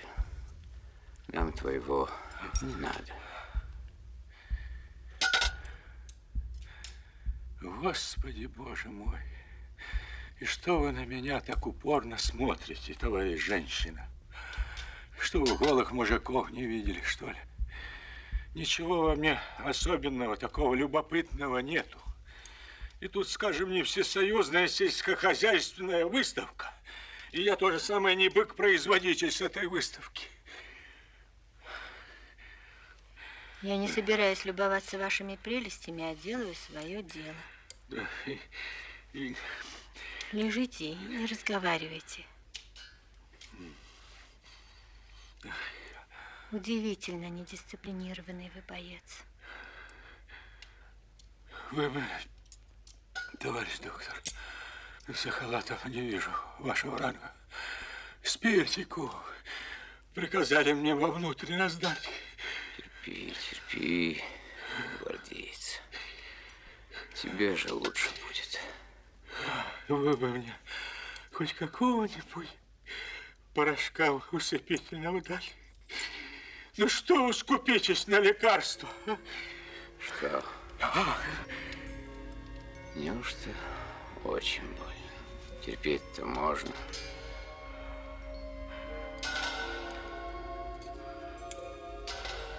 Я же предупреждал тебя, что придется немного потерпеть. Так в чем же дело? Характер у тебя скверный. Или что? А что же вы, товарищ доктор, роетесь в живом теле, как в своем кармане? Тут извиняюсь, не то что зашипишь, а и по собачьи заавкаешь с подвывом.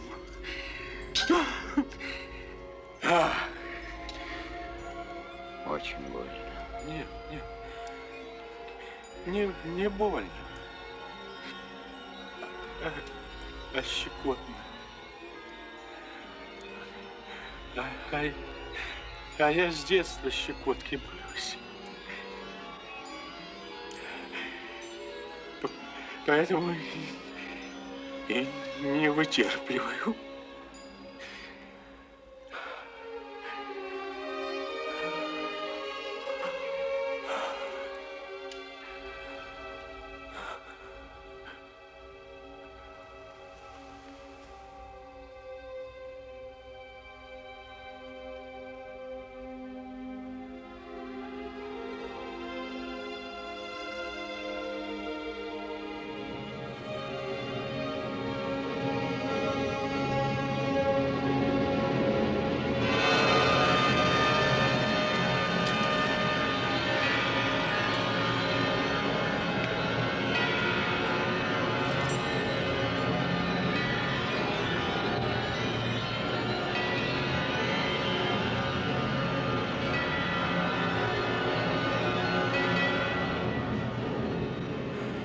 Не желаю быть в этом учреждении.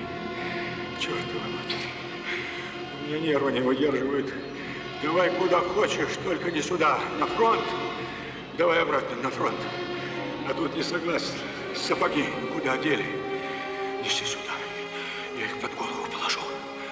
Так они будут сохраннее. До чужих сапогов тут много охотников. Нет, ты сначала заслужи их.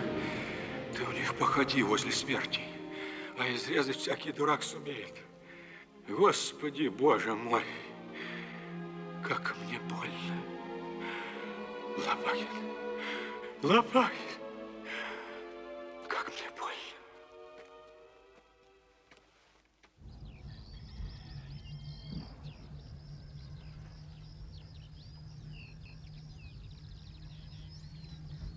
Ночевать будем здесь. Рано становиться на ночевку.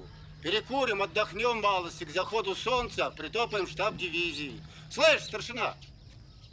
Целый день не жрали. Там хоть к комендантскому котлу подвалимся. А ну прекратить разговорчики, обсуждения. С голодными босяками не могу ж я являться к полковнику. Ясно и понятно. Станем на ночлег, и чтобы у меня к ночи все было чин по чину. Рванье намундировали и зашить, заштопать. У кого обувка в жалостном виде, привести в порядок. Оружие, само собой, до зеркального состояния.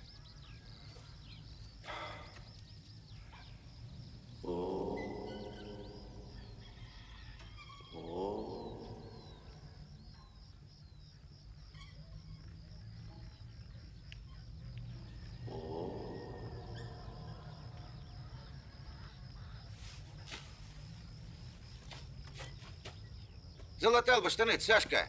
Ходишь, как святой в раю. С рамом отсвечиваешь. Тут поневоле сделаешься святым. Даже еще хуже.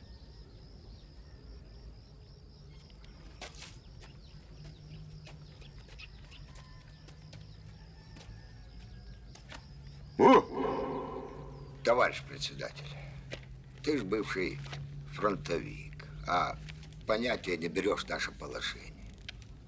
Рассуждаешь, извиняюсь, как несознательная женщина. Не могу. Сказано, не могу. Так нам же много не надо, товарищ председатель. Но не могу, товарищ старшина. Что-то они не договорятся никак. И дело Пахин старику на выручку. А ты пиши накладную. А там что-нибудь найдем, а? Я тебе русским языком говорю. Ничего у меня в кладовой, кроме мышей, нет. Так, а ты не веришь. И ты меня за ногу не лапай. Я не девка. Да и нога у меня на просьбы нечувствительная. Она на протезе.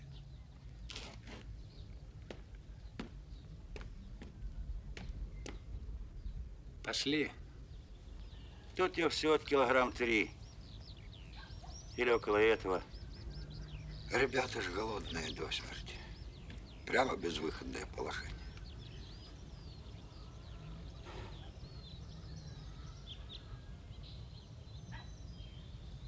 А ты, главное, не робей, Поприщенко. Положись во всем на меня. Сейчас все организуем. А что ты придумал? Может, какую беззаконную пакость? Нет, все будет согласно закону, даю честное слово. В этом деле страдаю один я. Придется мне поколебать свои нравственные устои. А уж поскольку они и до этого давно расшатаны, готов пострадать заради товарищей. Да ты говори толком, и не морочь мне голову. А вот сейчас увидишь. Товарищ председатель, на минутку. Слушай, парень, ты с войска, я с тобой буду говорить на чистоту. Кормиться нам чем-нибудь надо? Так? Так. Ты продуктами помочь не можешь. Так? Так. Тогда помоги в другом деле. В каком? Есть в твоем колхозе вдова или солдатка зажиточная? Ну как же не быть? Есть. Наш колхоз не из бедных. Вот станови нас на постой на одну ночь в такой зажиточной гражданке. Так, чтобы хозяйка не мордоворот была, а так более-менее на женщину похожа, понял? И чтобы не старше 70 лет. 70, браток, многовато. Желательно, конечно, помоложе. А? Понял. Разрешите действовать, старшина? Действуй, только что-то я сомневаюсь. Подведешь ты нас, Лопахин? Я подведу? Да очень просто даже подведешь.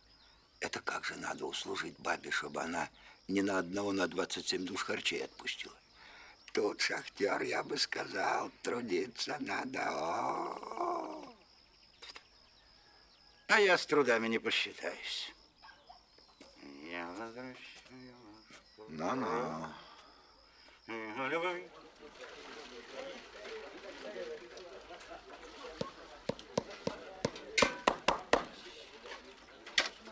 Тот у меня похуже.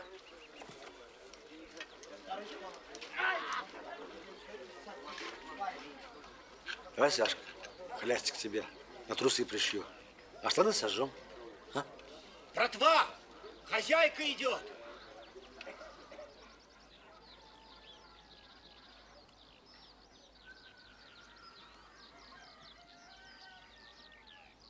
Вот это да!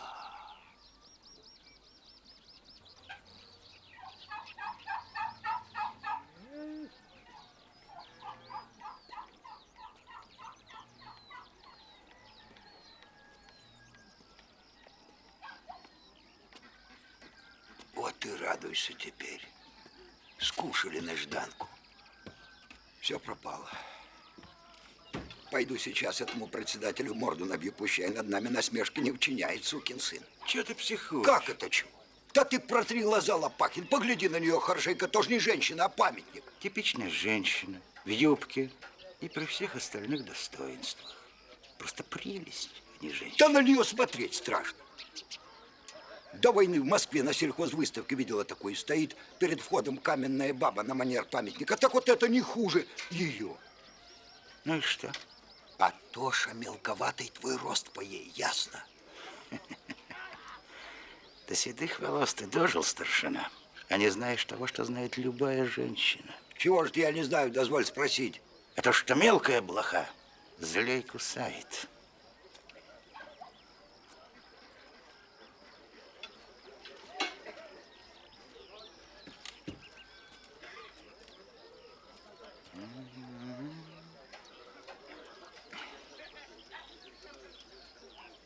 Ты древнюю историю когда-нибудь изучил, старшина?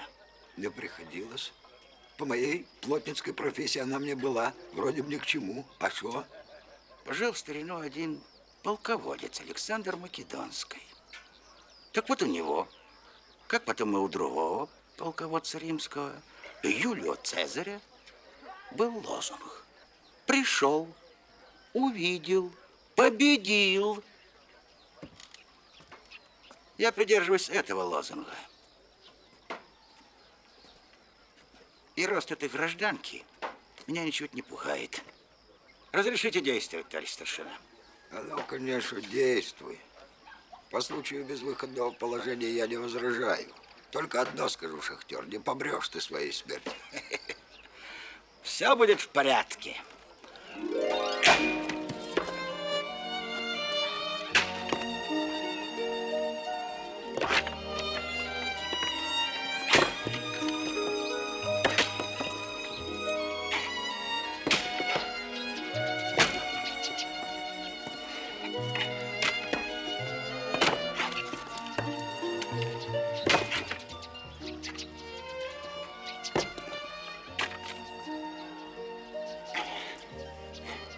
Сколько они его здесь наворотили.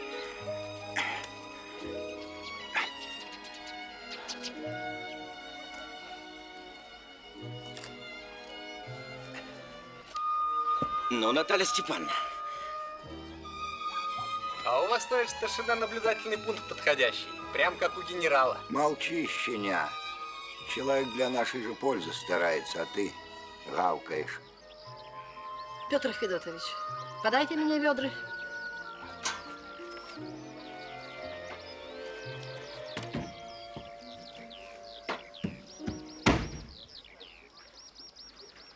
Я возвращаю ваш портрет. Наталья Степановна, так я пойду к Катух, а? К овечечкам.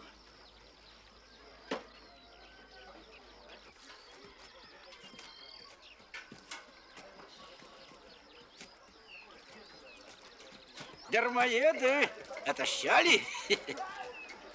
Клюет. Парень он геройский. А рост? Ну что же рост? Недаром говорят, что мал клоп да вонючий. Геройством берете. Как все равно это самый полководец. Ты древнюю историю изучал когда-нибудь, Некрасов? Чего не знаю, того не знаю. Хвалиться не буду. Напрасно не учил Некрасов, напрасно. Вот, к примеру, в старину был такой знаменитейший полководец Александр.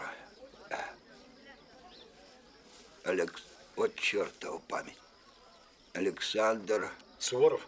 Да никакой не Суворов, а той. Александр Македонский. О, какая его фамилия, хай ему 100 чертил. Так вот уж первая заповедь ее насчет противника была такая. Пришел, увидел и наследил. А наследит собачий сын бывало так, что противник после этого лет 100 чихает, никак не опомнится. Какой же он нации-то был? Он-то? Да. Александр этот. А у его своя нация была. Как это своя? А вот так, собственная нация шабаш.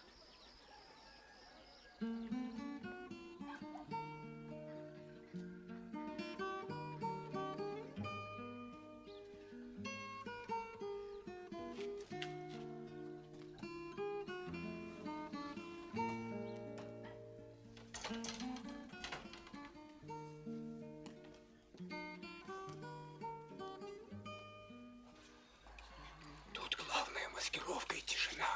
Если не спишь от голоду, то делай вид, что спишь. Да какая тут маскировка, когда в животе бурчит, что на улице, наверное, слышно. Живоглоты, куркули проклятые. Бойца и не покормить. Это как, а? Тут, наверное, колхоз из одних бывших кулаков. Лопахин, не спишь? Нет. Смотри, не усни. Не беспокойся. Тебе бы сейчас для храбрости грамм 200 водки. Да где ее у черта у батьки достанешь? Обойдусь и без этого зелья. Пошел, что ли? А чего время терять?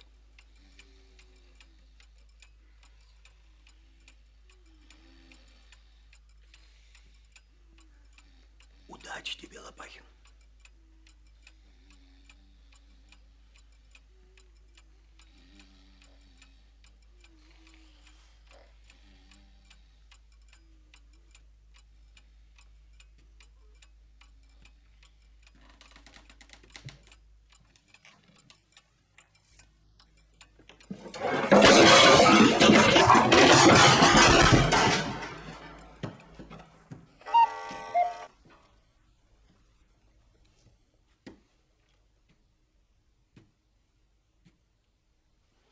Александр Македонский.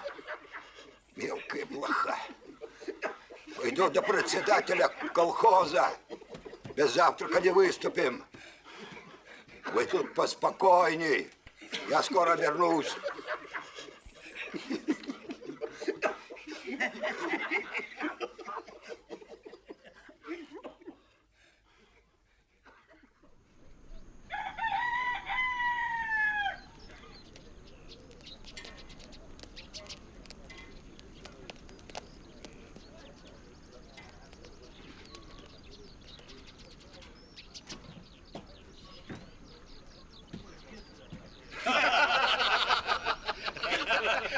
Да какая же он блоха, он Александр Македонский. Он покоритель народов и гроза женщин. И такого покорителя только понадейся, с голоду подох.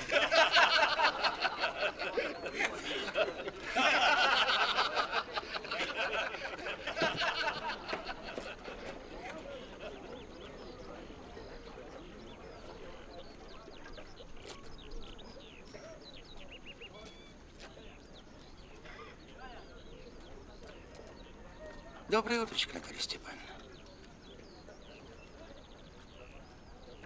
Здравствуйте. Вы меня, Петр Федотович, извиняйте.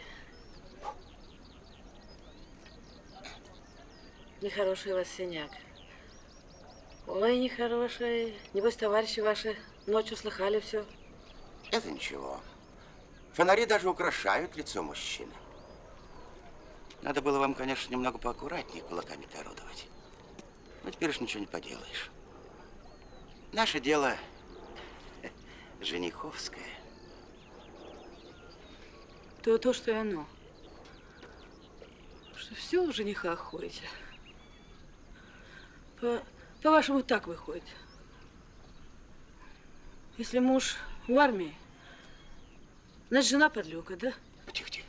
Зачем так? Зачем?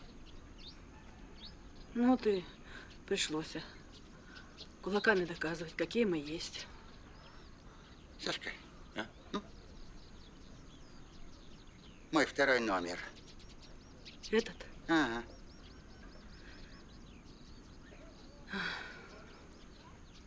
Извиняюсь, конечно, за нескромность, но все скажите, каков же ваш муженек-то? Какой он роста из себя? А? Да, такой же, как и вы, Петр Федотович. Только трошки потушисти. Обижали вы ее, наверное. Зятьях он у вас был. Не-не-не. Мы с ним жили душа в душу. Он у меня работящий, смирный. Теперь в госпитале на излечении. Может, на поправку домой пустить? Пустят. Обязательно пустят.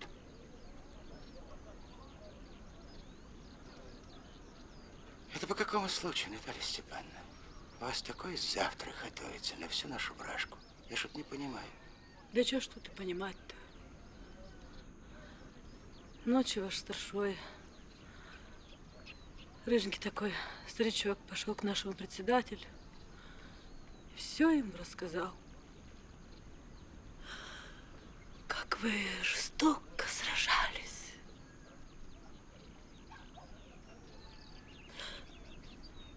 Ну, лежу уже, наш тут на рассвете, чуть это не рысью к моему дому. Поспешает. Промашка получилась, Наталья. Промашка. Не бегунцы они никакие, а герои. Да ну, герои. Так мы ж вам все отдадим. Лишь бы только немцы сюда не допустили. Да и вправду сказать, сколько же можно отступать? А ну ж уже и упереться пора. Извините, конечно, за черствое слово, но прямо срамотно глядеть на вас. Выходит, Наталья Степановна, что не тот ключик мы подбирали к вашему замочку. Да, выходит, что так. Ну, ничего. Ничего. Это называется «Я возвращаю ваш портрет». Что-то не везет мне на любовь в последнее время.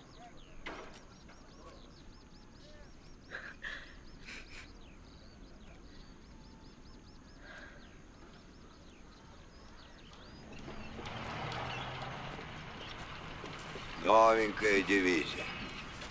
Видал, какие? Сейчас иголочки, все блестить.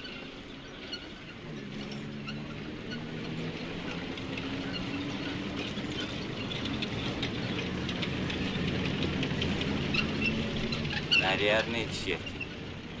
Ну, прямо как на параде. Так, конечно, можно воевать. А побывали в таком переплете, как мы вчера? Сразу полиняли женихи.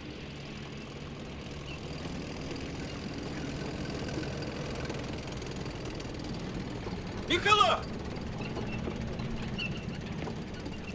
Николай, Стрельцов! Откуда ты, чертушка? Дружище, откуда ты взялся? Я тебя ору, а ты молчишь. Да. Да. И... Ой. А. Брат. Ты просто не поймешь. Давай и сядем. Петя.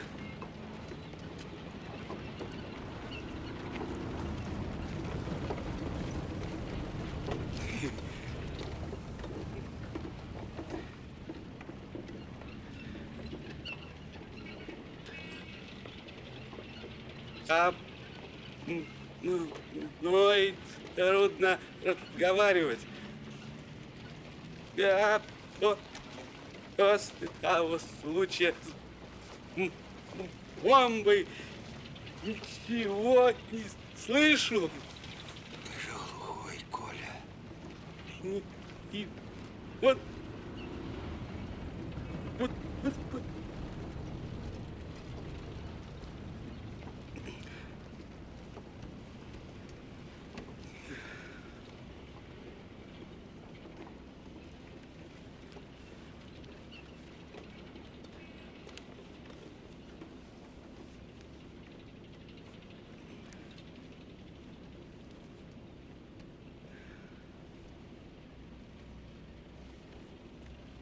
Зачем же ты из медсамбата-то?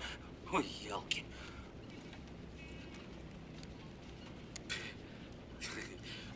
Зачем удрал? Значит, удрал. Ушел. Так за каким же чертом-то? Тебе же... Ах, Коля. Тебе же, дураку, лечиться надо.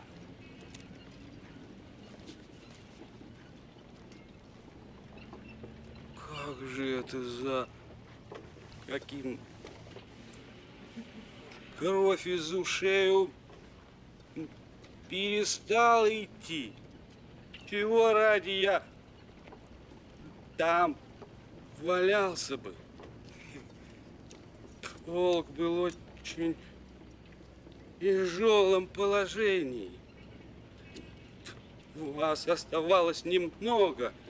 И потом я просто не мог там оставаться. Понял? Как же я мог не прийти? Вот, я и пришел.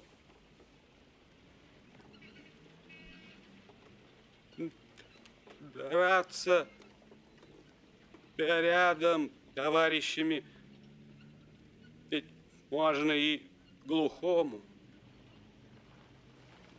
Верно, Петя? Верно. Ах ты, ах, глухарь ты, глухарь.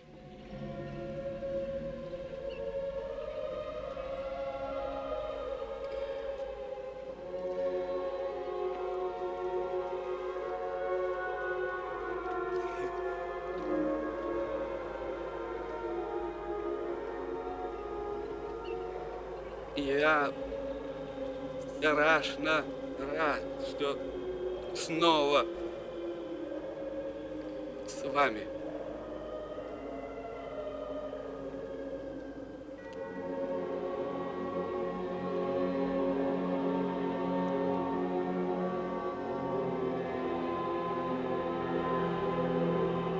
Сталинграду.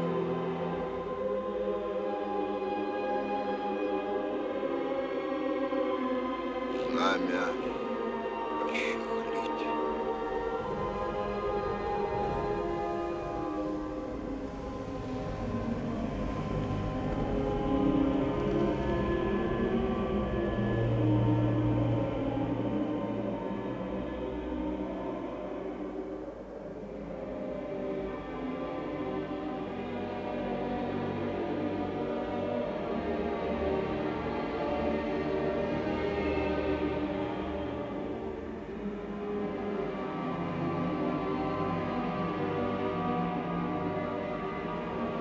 Солдаты.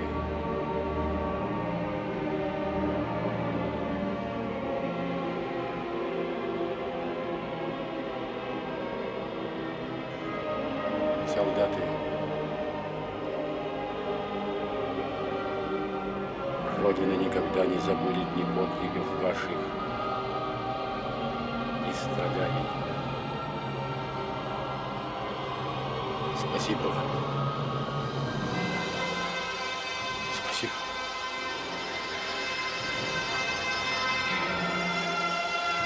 Победа будет за нами.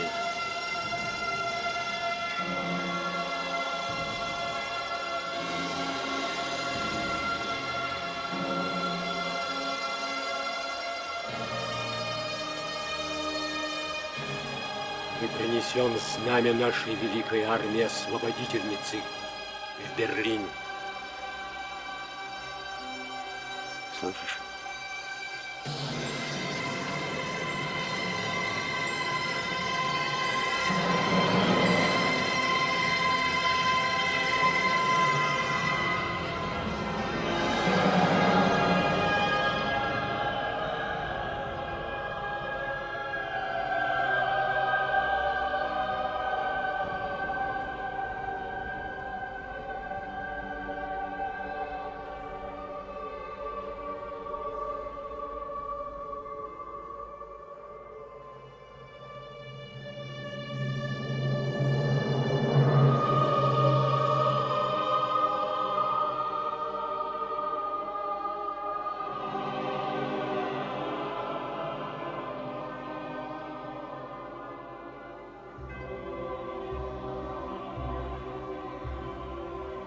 И если любовь к родине хранится у нас в сердцах и будет храниться до тех пор, пока эти сердца бьются, то ненависть к врагам всегда мы носим на кончиках штыков. Михаил Шолохов.